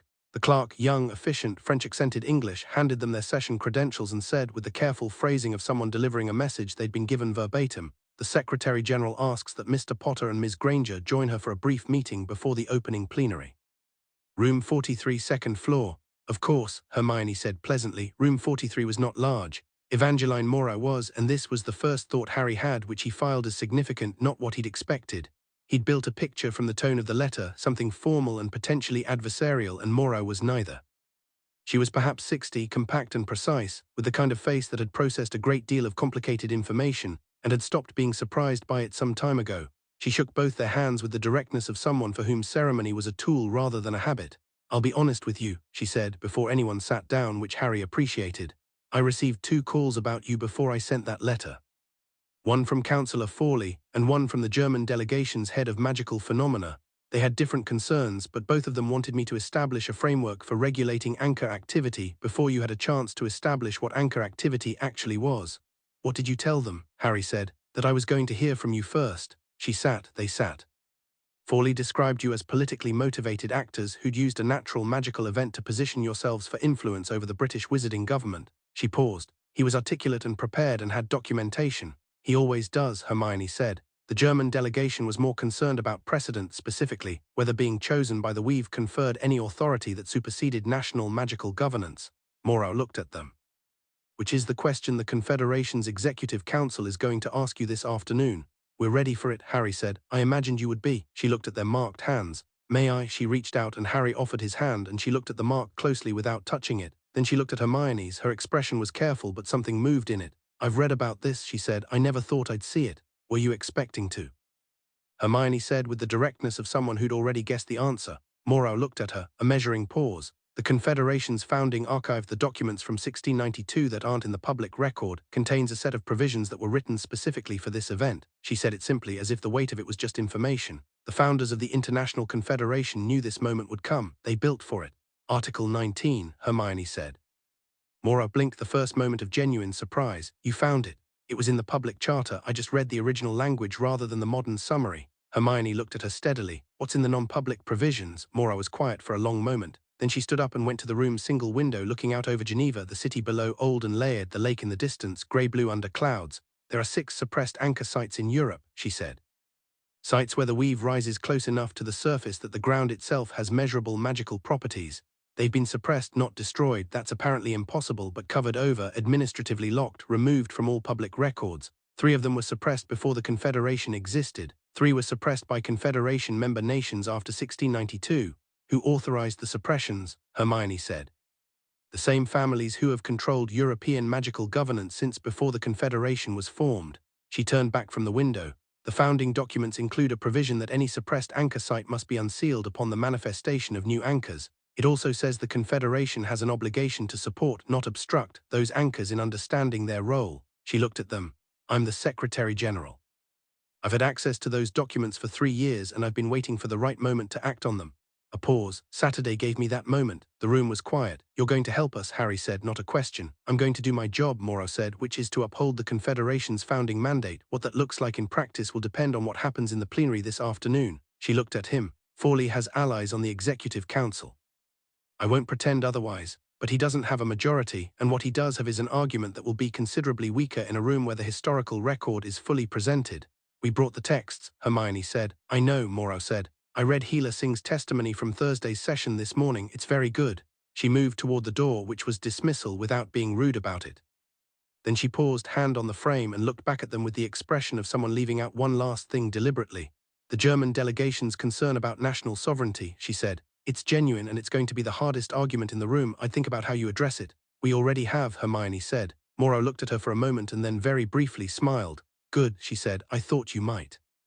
The plenary chamber was larger than the Wiesengamot, broader, with a circular floor and tiered seating for 17 national delegations, each identified by their national emblem above their section. The seats were full, observers in the gallery above, the kind of room that had heard complicated things for a long time and had the weight of that history in its walls. Harry found Colette Vrain in the French delegations section and made a point of walking over before the session opened. She stood up when he approached, which surprised him slightly. He hadn't expected the automatic deference from someone who looked like she'd spent years giving it to no one. Ms. Vrain, he said, I've read your 2019 paper. She stared at him. Her English was lightly accented and very precise. You read it in 4 days. Hermione read it in 1 night, he said. She summarized the key arguments. He paused. You were right about the suppressed sites. You were right about the fundamental law violation. Vrain looked at him with an expression that he recognized as the specific face of someone who'd been right about something important for years and had stopped expecting acknowledgement of it. They told me it was speculation, she said. We know, he said. We're going to say different today. She looked at his hand. The mark, she said softly. I wrote about it theoretically. I never. She stopped. Would you be willing to testify? He said. About the suppressed sites, about the 2019 paper, about what you know about the founding documents. She looked at the French delegation's head, a man 3 seats over who was pointedly not watching this conversation. My delegation may not. We're not asking your delegation, Harry said. We're asking you. Something in her face shifted, the careful containment of years coming slightly, deliberately loose. Yes, she said, I'll testify. Thank you. He turned to go, stopped. Your paper was excellent, by the way. The section on fundamental magical law was particularly clear. He went back to his seat before she could respond because the session was opening and because he could feel Hermione watching him from across the floor with the particular attention that meant she'd seen exactly what he'd done and was filing it for later. He sat down beside her. Vrain, he said quietly, additional witness. I heard, she murmured. Good. The Executive Council's questioning was systematic and not gentle. The German delegation, represented by a meticulous wizard named Heinrich Braun, who'd apparently been at this for 30 years, led the sovereignty argument with professional thoroughness. He was not hostile. He was rigorous, which was harder. The question the Confederation must address, Braun said from the floor, is not whether Mr. Potter and Ms. Granger are individuals of good character and genuine ability. The question is structural. If the weave can designate individuals with authority that supersedes national governance, the implications for magical sovereignty are, that's a mischaracterization, Hermione said. Braun paused. He was not a man who got interrupted. I beg your, the weave doesn't supersede national governance, she said from her seat, her voice carrying easily without effort. It underlies it. The distinction matters because one is a competing authority and the other is a foundational one. She stood. National magical governance derives its authority from the existence of magic, from the fact that magic is real and present and can be ordered and administered. The weave is what makes magic real and present. Anchors don't compete with national authority. We are connected to what that authority is built on. Braun considered this. The practical effect, Hermione said, is that anchors can perceive when something is fundamentally wrong with magic in a given area. Not politically wrong, not inconveniently wrong, but wrong in the way that undermines the foundation that all of us, all 17 delegations in this room, depend on. She looked at the full chamber. We're not here to govern, we're here to protect what makes governance possible. Braun looked at his notes, then back at her. That's an interesting framing. It's not a framing, she said. It's the Codex's precise language which is now in the Confederation's formal record. Singh gave his testimony. The manuscript was read into the record. Then Vrain took the floor and the chamber shifted slightly. People who knew her, who remembered the 2019 paper, who'd watched her be sidelined for 3 years, responding to the specific weight of her standing up in this room again. She was composed and specific and devastating in the way that someone is devastating when they've had years to prepare.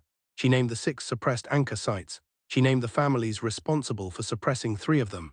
She cited the founding document's unsealing provision and said directly that the Confederation had been in violation of its own founding mandate for approximately 300 years. The silence that followed this was the particular silence of rooms where something undeniable has just been said. Harry spoke last. He didn't use notes. He stood in the center of the circular floor, 17 national delegations arranged around him, the gallery above, and he said what he'd been thinking since Saturday, not the strategic version, not the carefully positioned version, but the actual version. I didn't want this, he said. I want to be clear about that because I think it matters. I spent 3 years after the war trying to be a normal person who did a normal job and went home at a reasonable hour. I was pretty good at it. A beat, and something in the room responded, not laughter exactly, but the relaxing of tension that honest admission produces. The weave didn't choose us because we wanted to be chosen. It chose us because something is wrong, and the people who should fix it are either part of what's wrong or too embedded in a system that protects what's wrong to see it clearly. He looked at the delegations. We found a weapons cache in Kent last week, 22 crates of dark artifacts being used as components. The components are being sourced internationally, stolen from France, Germany, and Romania, in incidents that your own delegations have on record as separate national cases. He paused. They're not separate, they're connected. Someone is building something designed to suppress magical ability in people, and they've been doing it for at least as long as they knew the weave was about to stir. The chamber was very still. I'm not accusing anyone in this room, Harry said. I'm telling you what we know because you're about to make decisions about us and you should make them with the full picture. He looked at the Executive Council's bench. Secretary General Morrow has told us about the founding documents, about the unsealing provision, about the fact that the Confederation was built for exactly this moment. He paused. The question isn't whether we have authority. The question is whether you're going to honor the promises your founders made. He sat down. The chamber deliberated for an hour, which they spent in a side room with Singh and Vrain and coffee that was significantly better than anything the British ministry offered. Vrain sat across from Harry and said, "How did you know about the component thefts?" "My partner," Harry said, meaning Hermione in the Auror sense, and then noting that the word applied just as accurately in other senses, identified the connection from public incident reports. Vrain looked at Hermione with something like reverence. "In 4 days, 3 actually," Hermione said. "The 4th day I was working on the Confederation Charter." Vrain shook her head slowly. "The families who suppressed the sites," she said. "They've known this was coming too. That's what your weapons cache is. Not something that started when the weave manifested, something that started when they decided it was eventually going to." "How long do you think they've been preparing?" Hermione said. "The oldest family connected to the suppressions has been in Confederation politics since 1742, Vrain said. "I think some of them have been preparing for most of their lives." Harry thought about Forley writing letters at midnight, a man with contingency plans so thoroughly developed that he'd had 14 of them ready within hours of an event he'd been watching for. "He's not just a politician," Harry said, half to himself. "He's the inheritor of something much older." "Yes," Vrain said, "that's exactly what he is." Hermione was looking at him. "Which means when we beat the legislation," she said quietly, "and when we beat whatever happens in this chamber today, we haven't beaten him. We've beaten his first moves." "Yes," Harry said, "he has more." "He has more," Harry agreed. She looked at her marked hand. "So do we." The Confederation voted 4-1 in favor of formally recognizing the anchor designation under Article 19, with the provision requiring all suppressed anchor sites to be catalogued and brought into compliance with the unsealing provision. It also voted to open a formal investigation into the stolen components, which coordinated the 3 national cases into a single Confederation-level inquiry that Harry's Auror investigation could formally interface with. Forley's allies on the Executive Council, there had been 2, abstained, not opposed, abstained. Like Forley's 4 on the Wisengamot, like people learning to read which way the wind was moving and adjusting before it became necessary to run. Morrow shook their hands afterward in the corridor briefly with the contained satisfaction of someone who'd gotten exactly what they needed. "The unsealing process will take time," she said. "The sites have to be physically accessed and the suppression removed by a team that includes," she looked at their hands, "at least one of you." "We know," Hermione said. "There will be resistance from the families involved," Morrow said. "Some of them have significant political standing." "There's always resistance from families with significant political standing," Harry said. "We're familiar with the concept." Morrow almost smiled. "I imagine you are." She glanced down the corridor where the German delegation was filing out. "Braun will come around. His concern is genuine, not political. Once he's had time to work through the sovereignty argument properly, he'll be a useful ally." I know, Hermione said. I spoke to him in the recess. I gave him my written analysis of Article 19's interaction with the sovereignty provisions. Moro looked at her. You wrote a written analysis. On the portkey from London, Hermione said. It was a 4-hour journey. Moro looked at Harry. I slept, Harry said. He slept, Hermione confirmed. He needed it and there was nothing useful he could have done on the journey. There was something almost domestic about the exchange, Harry thought, and then thought that it had always been like that, even when they were 11, even when the world was trying to end around them. Some dynamic between them that worked like a well-fitted mechanism, his instinct, her precision, his rest, her preparation, neither one complete without the other. Moro said goodbye and went back to her office, and they were left in the corridor with Singh and Vrain and the fading afternoon light through the building's tall windows. Vrain said, "What's next?" "The anchor sites," Hermione said, "specifically the one in Britain. It'll be the most politically sensitive because of the families involved, but it's ours to access first." "Where is it?" Harry said. He hadn't known there was a British site. This had come out in Vrain's testimony. "Northern Scotland," Vrain said. "Suppressed in 1831 according to the founding documents. The suppression was authorized by the ancient council of the time," she paused, "which at that time was chaired by a member of the Fawley family." The corridor was quiet around them. Harry looked at Hermione. She looked at him with the expression of someone whose theory has just been confirmed in a way that is simultaneously satisfying and deeply uncomfortable. "He's not protecting a political position," she said quietly. "He's protecting a suppression his own family created. If we unseal the site," Harry started. "It validates everything the texts say about what the Weave intended," she finished. "It proves the suppression was illegal under the Confederation's founding mandate. It proves his family has been in violation of deep magical law for nearly 200 years. So the weapons," Harry said slowly, "the components, whatever they're building, may not be intended to stop us generally," she said, and her voice was very level. "It may be specifically designed to prevent us from reaching the site." Vrain was looking at them both with the expression of someone watching a picture develop. "The site's location," she said carefully, "is on record in the founding documents. The founding documents are now in the Confederation's formal session record, which is public," Hermione said. "As of today," Vrain confirmed. "Yes, so Fawley knows we know the location," Harry said. "If he has any contact in this building, and he will, then yes, he knows." Vrain looked at him. "He'll move quickly." "He always does," Harry said. He pulled out his mobile and called Williamson. Williamson answered on the first ring. "I was wondering when you'd call," he said. "The Highland property, we've been watching it. There was movement last night." "What kind of movement?" "6 people in, 8 hours out before dawn. The wards were modified while they were there. Heavier suppression, 2 new perimeter curses. Someone's preparing the site." Harry looked at Hermione. "He's moving the operation," he said. Williamson's voice. "Moving it where?" "Scotland," Harry said. "Northern Scotland. I'll send you a coordinate this evening." He paused. "Williamson, whatever's in those crates, they might be moving it there if they complete assembly." "I understand," Williamson said. He had the specific quality in his voice of a man who understood exactly and didn't want to say it out loud. "Don't move yet," Harry said. "I want eyes on the site first." "When are you back?" "Tomorrow morning." He looked out the corridor's tall window at Geneva going golden in the late afternoon. "Don't let it move without following it." He hung up. Hermione was already thinking through the sequence. He could see it, the architecture of the next move building behind her eyes. "If they're assembling at the site," she said, "then the site is both the operational base and the target. They need to be there to use the suppression weapon because," she stopped, "because the site is where the Weave is closest to the surface. Whatever the weapon is, it needs the site's ambient concentration to work at the scale they're intending." "Scale meaning what?" Singh said. She looked at him. "Not 2 people," she said. "Not just us, something larger." Harry thought about 22 crates, about an international supply network, about a man who'd been preparing for most of his life, about what scale of suppression would require that level of preparation. "He wants to suppress the Weave itself," Harry said. The corridor was very quiet. "At the site," Hermione said carefully, "where it's closest to the surface, concentrated and accessible. If you had a weapon specifically calibrated to the site's frequencies," she stopped again. "You wouldn't just suppress a person's magic, you'd suppress the source." "Can that be done?" Singh said. "I don't know," she said, which was one of the most alarming things Harry had ever heard Hermione say because she almost never didn't know. She looked at Harry. "We need to get to that site before they finish assembling." "Tomorrow," he said. "Harry, we need the Confederation's formal recognition in the record before we go anywhere near that site," he said. "We got it today. We're 2 hours from a portkey back to London tomorrow morning." He held her gaze. "If we go tonight, we go without the documentation, without the legal standing, without everything we've spent this week building. We go tomorrow with all of it."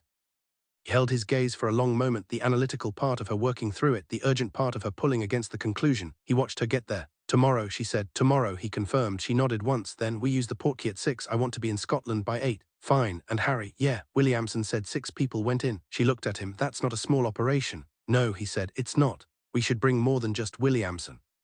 "Who do you have in mind?" She had someone in mind. He could see it in the particular expression of someone who's reached a conclusion before the conversation has caught up. Neville, she said. He's been deputy professor, but he was also at the final battle. He knows field work, and he knows terrain. He spent his summers in Scotland as a child. Anyone else? She paused. Draco Malfoy. Harry stared at her. Malfoy.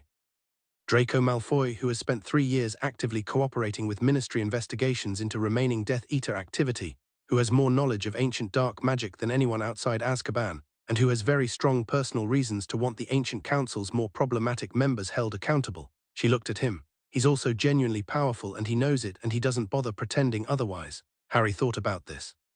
Thought about Malfoy across from him in 6 years of school, across from him in the war, across from him in the quiet aftermath where people sorted themselves into what they were actually going to be. Thought about the 3 documented instances where Malfoy had voluntarily provided information to the Auror department without any formal obligation. I'll ask him, Harry said. He'll say yes, she said with certainty. How do you know? Because I asked him last week whether he'd heard anything about the Ancient Council's less documented activities, she said. He said he'd been watching them for 2 years and had been wondering when someone in an official capacity would ask. Harry looked at her. You've already asked him. I've already asked him, she confirmed. He shook his head, but it wasn't disapproval. It was the specific response to Hermione being 3 steps ahead that he'd long since settled into as simply the operational reality of knowing her. All right, he said. Let's go home. They didn't talk much on the portkey back, which was its own kind of communication, the silence of people who have said the important things and don't need to fill the space around them. Singh fell asleep. Kingsley spent the journey reviewing documents with his press secretary, who joined them for the return. Hermione read, which she would do in any mode of transport regardless of circumstances. Harry looked out the small window at the dark somewhere over France and let the mark settle, let the warmth of it orient him. North, he could feel the direction of the site in Scotland the way he'd felt the barn in Kent, not painfully, not urgently, but present, persistent. A note that wanted to be heard. He could feel Hermione too, 2 seats away, her signature, warm and focused and unmistakably hers. The resonance the manuscript had described, growing with proximity and time and the specific quality of whatever it was they were to each other. He thought about Fawley in his townhouse, writing letters at midnight, moving pieces across a board he'd been playing for a very long time. A man inheriting 200 years of careful, deliberate wrongness, and defending it with genuine conviction because the wrongness had become, for him, indistinguishable from order.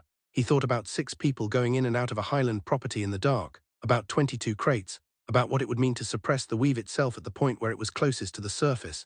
He thought about Hermione saying I don't know in a Geneva corridor and the specific weight of that.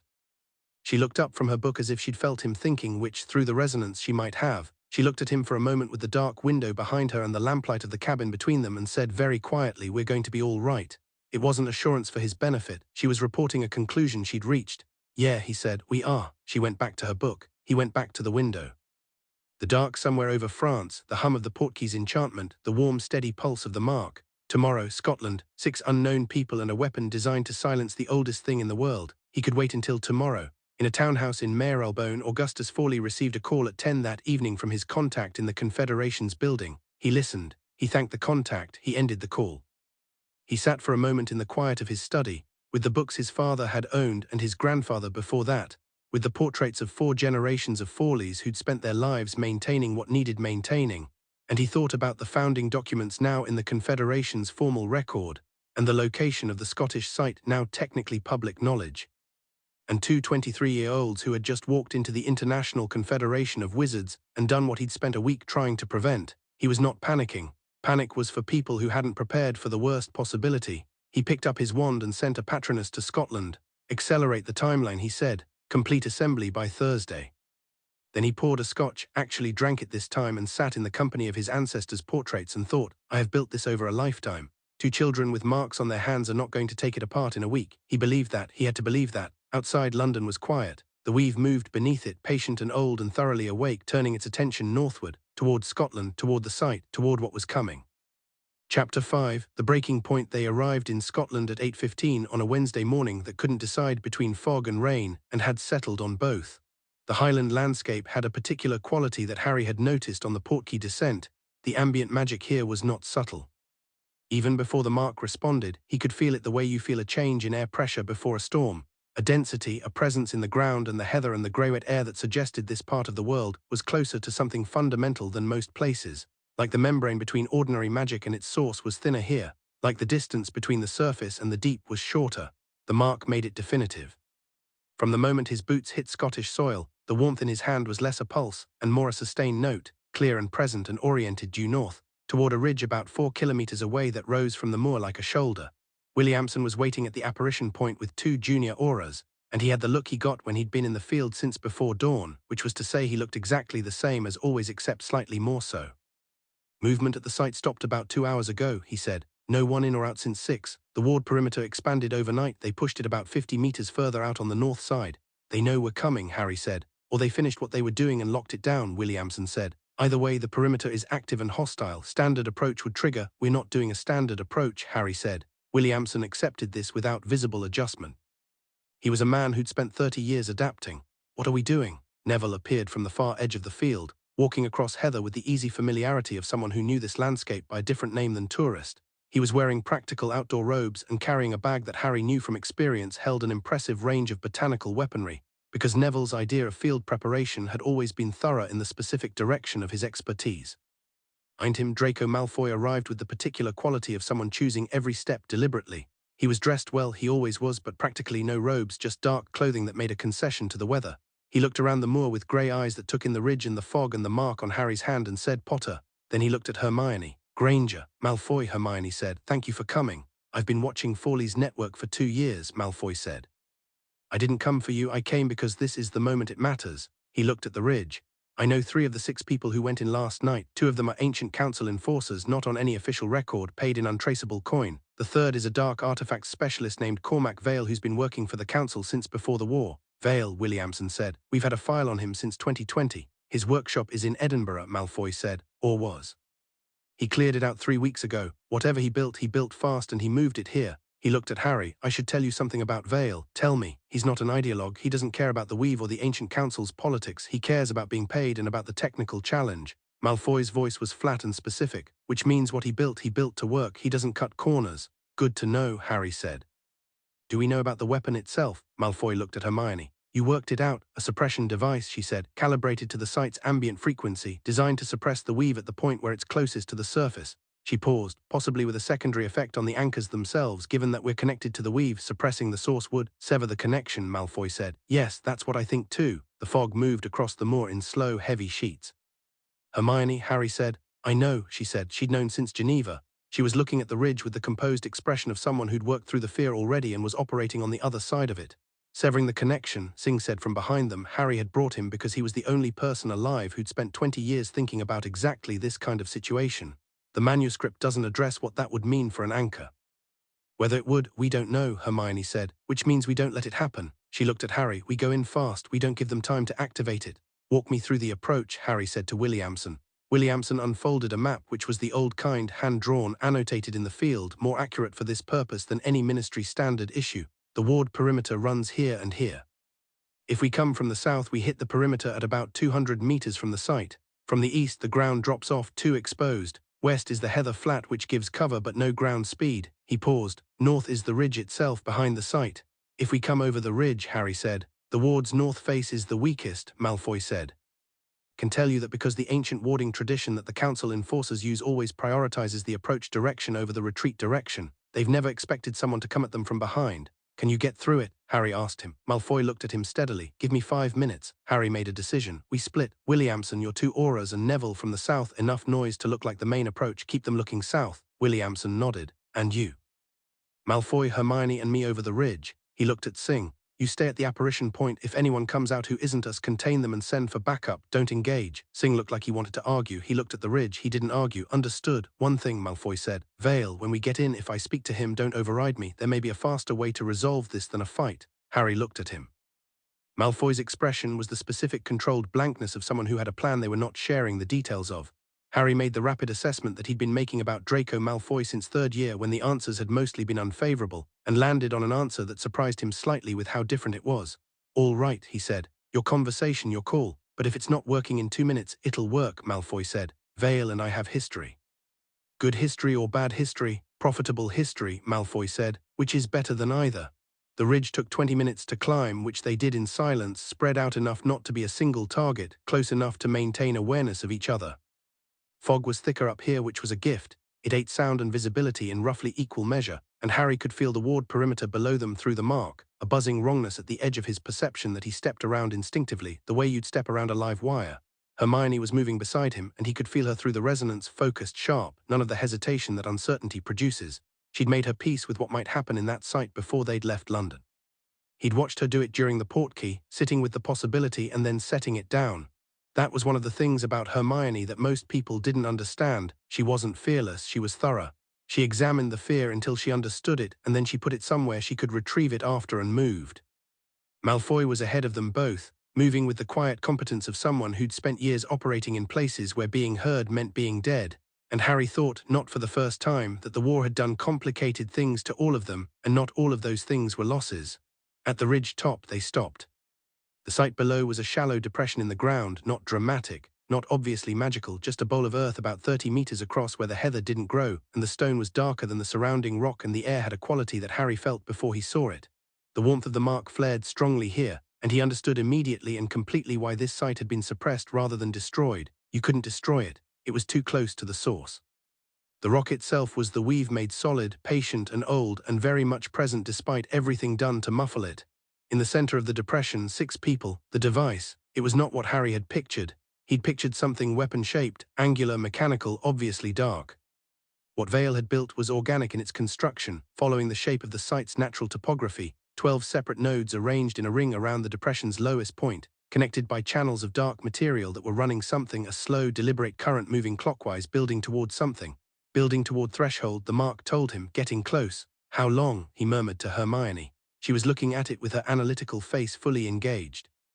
Current cycle, if the nodes are building toward activation, the build-up time would depend on the suppression magnitude. She was doing mathematics in her head. An hour, maybe less. Then we have time, Harry said. We have time now, she said. We don't have margin. Harry looked at Malfoy and said with his eyes, your conversation. Malfoy gave him the briefest nod and then stood fully upright on the ridge top in full view and called down in a clear, unhurried voice, Vale. 6 heads came up. One of them, the man working at the central node, tall and spare-framed with the hands of someone who worked with fine components, looked up and went very still. Then he said slowly, Malfoy. Not a question, not exactly surprise either. The specific tone of a man encountering a complication he's intellectually prepared for. You're going to want to stop what you're doing, Malfoy said with the conversational ease of someone discussing the weather. I'm going to finish what I'm doing, Vale said. I've been paid. You've been paid by a man who has a Ministry Auror investigation open on his network and who just lost a Confederation vote, Malfoy said. The payment chain you're on is going to be evidence in a criminal proceeding within the next 60 days. I'd consider that relevant to your risk assessment. One of the other figures, the enforcers Malfoy had mentioned, raised a wand. Harry tracked it but didn't move. Malfoy continued as if the wand hadn't appeared. The people on the ridge with me include 2 anchors of the weave, which I realize you may have opinions about, but I'd point out that the site you're standing in is currently very actively responding to their presence, which should factor into your timeline. He was right. Harry could feel it, the site's response to them being here, the warmth of the mark resonating with the ground's own frequency, amplifying, building. The site recognized them. The nodes were registering it too. 2 of them flickered, the current stuttering in the rings, and Vale looked at them with the sharp attention of a craftsman watching his work behave unexpectedly. The device won't function correctly with anchors at this proximity, Hermione said, stepping forward to stand beside Malfoy. Her voice was clear and carried the specific authority of someone stating a fact they've already verified. The ambient frequency is responding to us. Your calibration is off. Vale looked at her, then at his nodes, then back at her. He was running the same mathematics she was running, and he was good enough at his job to get the same answer. The current stuttered again. 3 nodes this time. Call off the enforcers, Harry said from Malfoy's other side, and I'll make sure the investigation knows you were cooperating. Vale looked at the enforcers, then at Harry, then at the nodes, which were flickering now in a pattern that was clearly not the intended pattern. Stand down, he said to the enforcers without apparent emotion. The wands came down. Not easily, the enforcers looked at each other, a quick exchange about the arithmetic of the situation, but they came down because whatever they'd been paid for didn't include being here when 2 anchors and Draco Malfoy were standing on the ridge. 2 of the 6 figures simply disappeared. Apparated, no warning. Harry tracked the direction and sent a silent signal charm southward for Williamson. Vale looked at his device for a long moment, then he looked at Harry and said, You know what this was for? Yes, Harry said. Then you know he has a backup plan, Vale said. People like Fawley always have a backup plan. What is it? Hermione said immediately. Vale shook his head. I built what I was hired to build. The plan above the device isn't something he discussed with me. He looked at the nodes. I'd dismantle this yourself if I were you. I built it well enough that even corrupted it could cause problems. Can you show us how? Hermione said. Vale looked at her for a moment with the expression of someone recalculating. He'd clearly expected they'd send him to the ground and take the device apart themselves or send for a ministry team. The directness of the question seemed to catch him. Yes, he said, I can show you. Dismantling took 40 minutes. Vale walked Hermione through it, and Harry stood at the center of the depression while they worked, because the mark was doing something here at the site's lowest point that was extraordinary and he wanted to understand it. The warmth was not just warmth anymore. It was articulate almost, not language, nothing that resolved into words, but something that carried meaning the way music carries emotion, unmistakably, and without needing translation. The weave at this proximity was communicating in the only way it could, through the resonance of the mark itself, through a warmth that varied in quality and intensity like a voice varying in pitch. He stood in the center of the depression and listened. He didn't tell anyone what he was doing. There was nothing to say yet. It was like trying to describe a dream in real time. But he came away from it with something he hadn't had before, a sense of the full scope of what was wrong. Not just the barn, not just the device, not just the ancient council, something larger, older, more thoroughly embedded. A wrongness that had accumulated over 2 centuries of deliberate suppression, the magical equivalent of a system that had been quietly starving something essential while maintaining the appearance of adequate care. Hermione was at his elbow when he came back to himself. "You were doing the listening thing," she said quietly. "Yeah, what did it say?" He looked at her. "It's bigger than Forley," he said. "He's the current iteration of something much longer. The family's been suppressing this site since 1831, and they've been suppressing more than the site, the political structure, the laws, the framework that keeps the right people in power and the wrong people manageable." He paused. "He's not defending an institution, he's defending a theft." She was quiet for a moment, working through it. "The unsealing," she said. "When we unseal this site, actually remove the suppression, not just dismantle the device, the weave comes to the surface properly," he said. "And everyone within range can feel it, not the way we feel it, they're not anchors, but something that makes the reality undeniable." "When does the denial stop being useful to him?" she said. "When enough people have felt the thing he's been suppressing," Harry said. "When the argument about whether the weave is real becomes moot because everyone's experienced it." She looked at the depression's center where Vale and the nodes were being carefully taken apart. "Then we unseal it today while we're here." "That's not a small thing," Harry said. "The texts say the unsealing process." "I know what the texts say," she said. "Both anchors present marks active, the suppression working undone at the source. It'll be visible for miles." She looked at him. "He'll know immediately." "He already knows we're here," Harry said. "He sent the Patronus to accelerate the timeline because he knew we were coming." "Then there's no reason to wait," she said. He looked at her. The fog had thinned slightly, and in the clearer air the site's quality was more apparent, the darker stone, the absence of heather, the specific stillness of a place where something important had been forced underground. He could feel the suppression as a distinct layer now, like a weight pressing down, and beneath it, steady and patient, and there, the thing that had been waiting since 1831 to be allowed to the surface. "Williamson," he called. Williamson appeared from the southern approach, the 2 junior Aurors behind him, Neville at his shoulder. "Site's clear," Williamson said. "The 2 who apparated, Singh held one, the other's gone. We'll track the signature." "Good, I need everyone back to the perimeter." Harry looked at him. "About 200 meters, and I mean everyone." Williamson took in the depression, the marks, the quality of the air in this bowl of ground. He was a 30-year veteran, which meant he knew when to ask questions and when to move. He moved. He took the junior Aurors, Singh and Malfoy. Malfoy went without argument, which told Harry that Malfoy also understood exactly what was about to happen. Neville was the last one. He looked at Harry, then at Hermione, then at the ground beneath his feet. He'd always had a particular relationship with the earth. It was what made him exceptional at what he did. He could feel this place. Harry could see it in his face. 200 meters, Harry said. Neville put his hand on Harry's shoulder for a brief second, then he went. They were alone in the depression. Hermione looked at him. The fog was still moving across the ridge above them, grey and slow. The remaining nodes sat partially dismantled at the edges of the bowl. The site center was a circle of dark stone, perhaps 3 meters across, and the suppression above it was almost visible, a heaviness in the air, a pressure that Harry could now feel with his eyes as much as with the mark. "Together," she said. "Together," he agreed. They walked to the center of the dark stone circle and stood facing each other, marks raised between them, his right hand, her left, the 7 points of pale gold in each mirror of the other, and the resonance between them was immediate and powerful at this proximity, the 2 signatures harmonizing the way the manuscript had described, the way Singh had explained, but more than explanation. The actual experience of it, 2 instruments playing the same note in the same room and the resulting sound larger than either. "We just let it happen," he said. "I think we stopped preventing it from happening," she said. "The suppression is a working that was laid over the site. We're connected to what's underneath it. If we allow that connection to be present here fully, it'll dissolve the suppression. That's my theory. Your theories are usually right." "Usually," she said.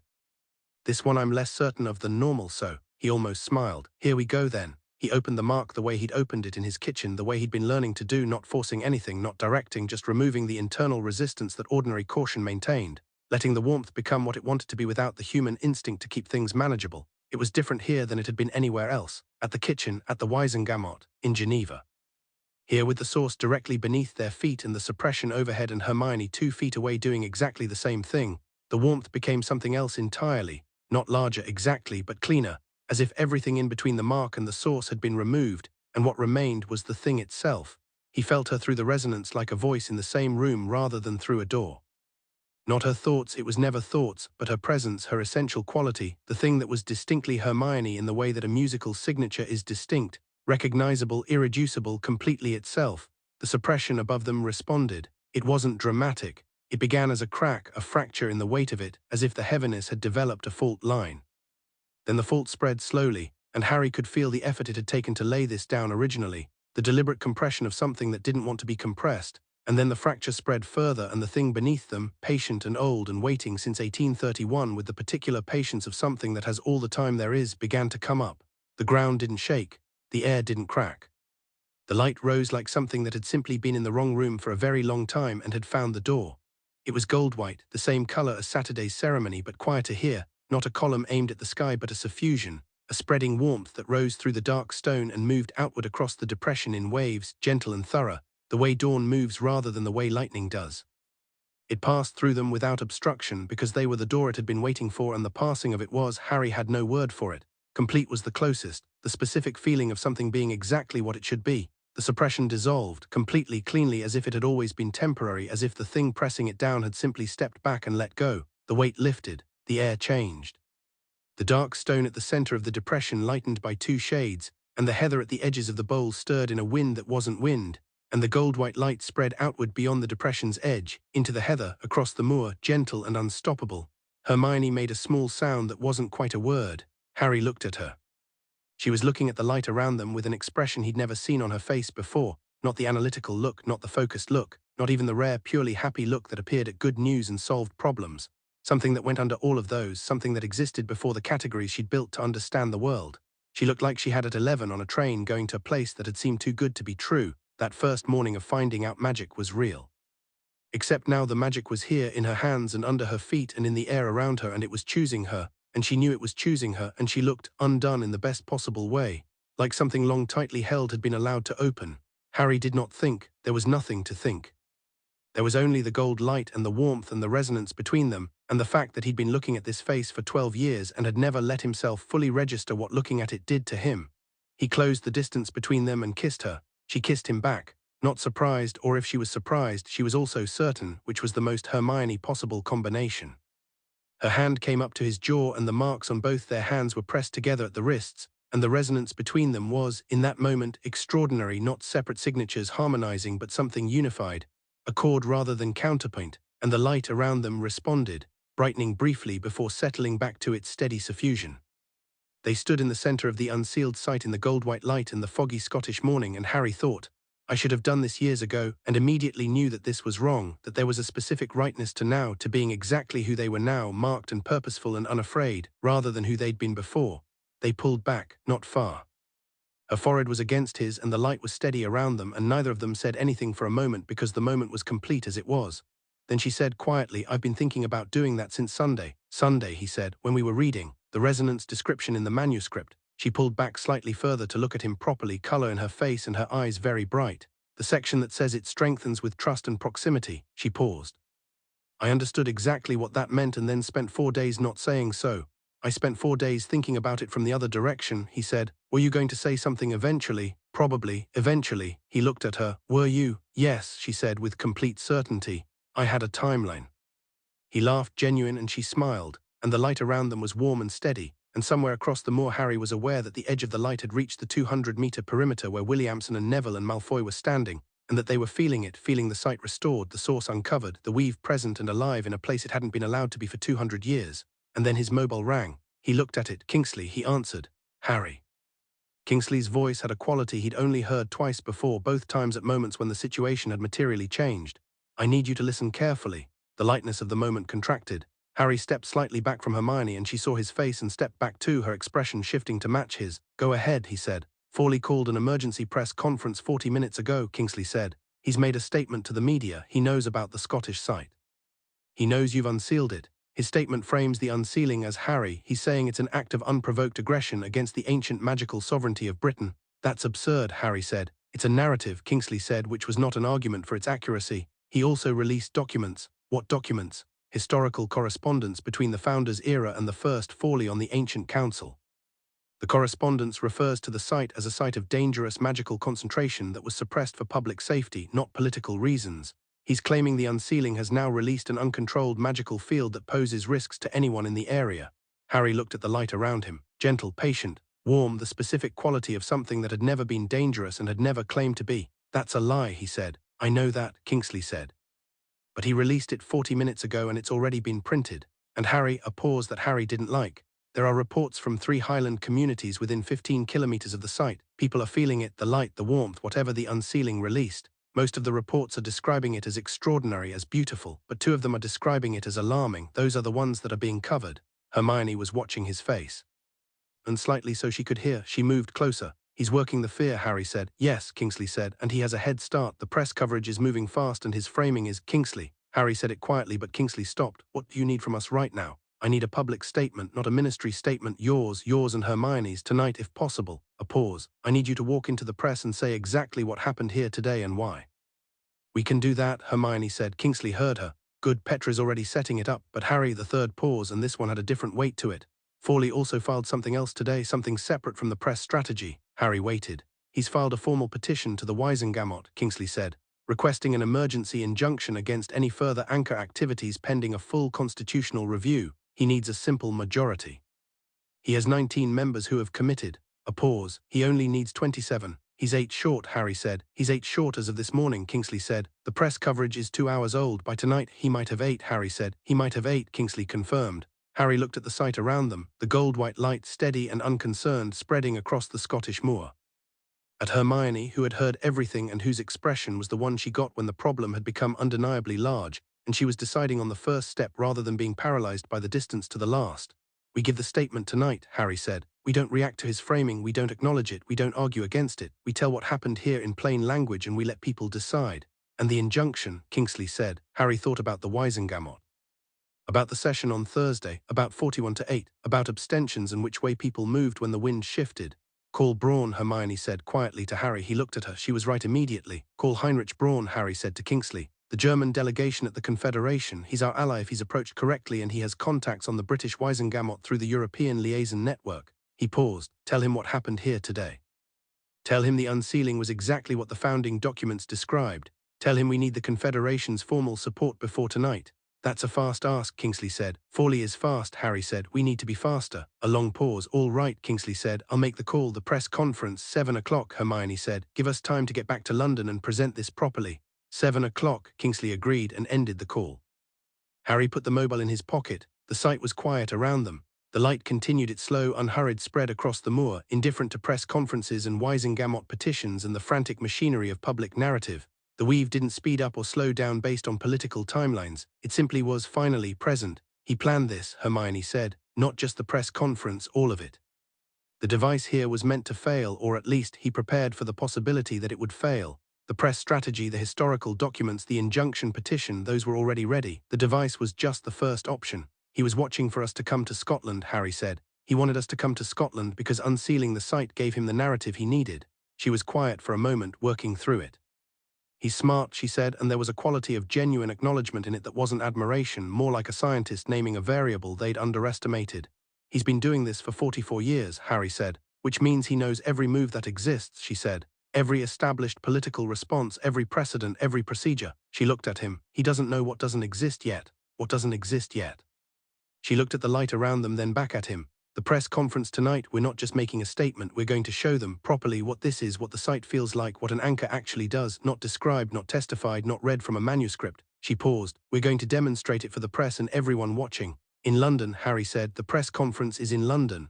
Yes, she said. Which is where approximately 9 million people are living on top of a city that's been built on 2,000 years of accumulated magic. He understood immediately. There's ambient magic everywhere in London. And we're connected to the source, she said. We can do what we did here, not on this scale, not as a permanent unsealing, but enough for people to feel it.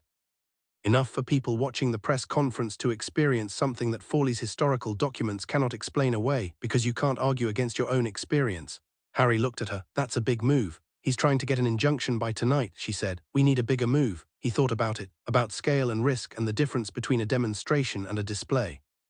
about what it meant to use the marks in front of the largest possible audience with no institutional framework around it, about whether that was arrogance or necessity. The mark pulsed, warm and steady. "All right," he said, "we do it your way." She nodded, then looked at him with a directness that had nothing strategic in it. "And Harry, yeah. After this is over," she said, "we're going to have a conversation that is entirely unrelated to politics or ancient magical law or Wisengamot proceedings." He held her gaze. "Yeah," he said, "we are." Something shifted in her face, brief and complete. Then she straightened and became the version of herself that walked into rooms and changed them, and he became the version of himself that stood next to her and meant it. "Let's go," she said. The walk back across the moor was different from the walk in. The fog was still there, but the light moved with them, not following, not attached to them specifically, but present throughout the landscape now, the weave no longer pressed below the surface but simply part of the Highland air. Neville felt it first. Harry saw him stop walking, look at the heather, touch the ground with one hand, and hold very still for a moment with the expression of someone who deals with growth and living things, and is feeling something fundamental about them become more present. When he stood up, his eyes were bright in a way that had nothing to do with wind. Malfoy was watching the light with an expression Harry had never seen on him before, unguarded, almost. Whatever Draco Malfoy was when he wasn't being Draco Malfoy, Harry caught a glimpse of it in that moment, and it was someone who had grown up in a world that was wrong and who recognized in the wrongness lifting something he'd never been allowed to name. Williamson said, "That's what you did." "That's what we did," Harry said. Williamson looked at it for a long moment. "I've been an Auror for 30 years, he said. "I've seen some things." He paused. "I've never seen anything like that." "Few people have," Harry said, "but they're going to." He looked at Hermione. She was already thinking forward, already in tonight, already building the sequence of the press conference in her head with the same thorough precision she'd brought to every room she'd ever walked into. He felt the mark warm and certain. He felt the sight behind them finally, permanently open. He felt the pull of London in the south, 9 million people and 2,000 years of accumulated magic waiting. Behind them, the gold-white light spread across the Highland moor, gentle and patient and entirely unstoppable, moving outward from a point that had been silent for 200 years. It would reach the nearest village in an hour. It would reach Edinburgh by nightfall. And in a townhouse in Marylebone, Augustus Fawley would feel it too, Harry knew, would feel the sight open and know that the device had failed and know that the press strategy was now the main line and know that he'd moved his pieces and now had to watch them play. He would feel it and he would adapt because that was what he did. And tonight, Harry and Hermione would give him something he had never once in 44 years had to adapt to. The truth undeniably present in every living room in Britain.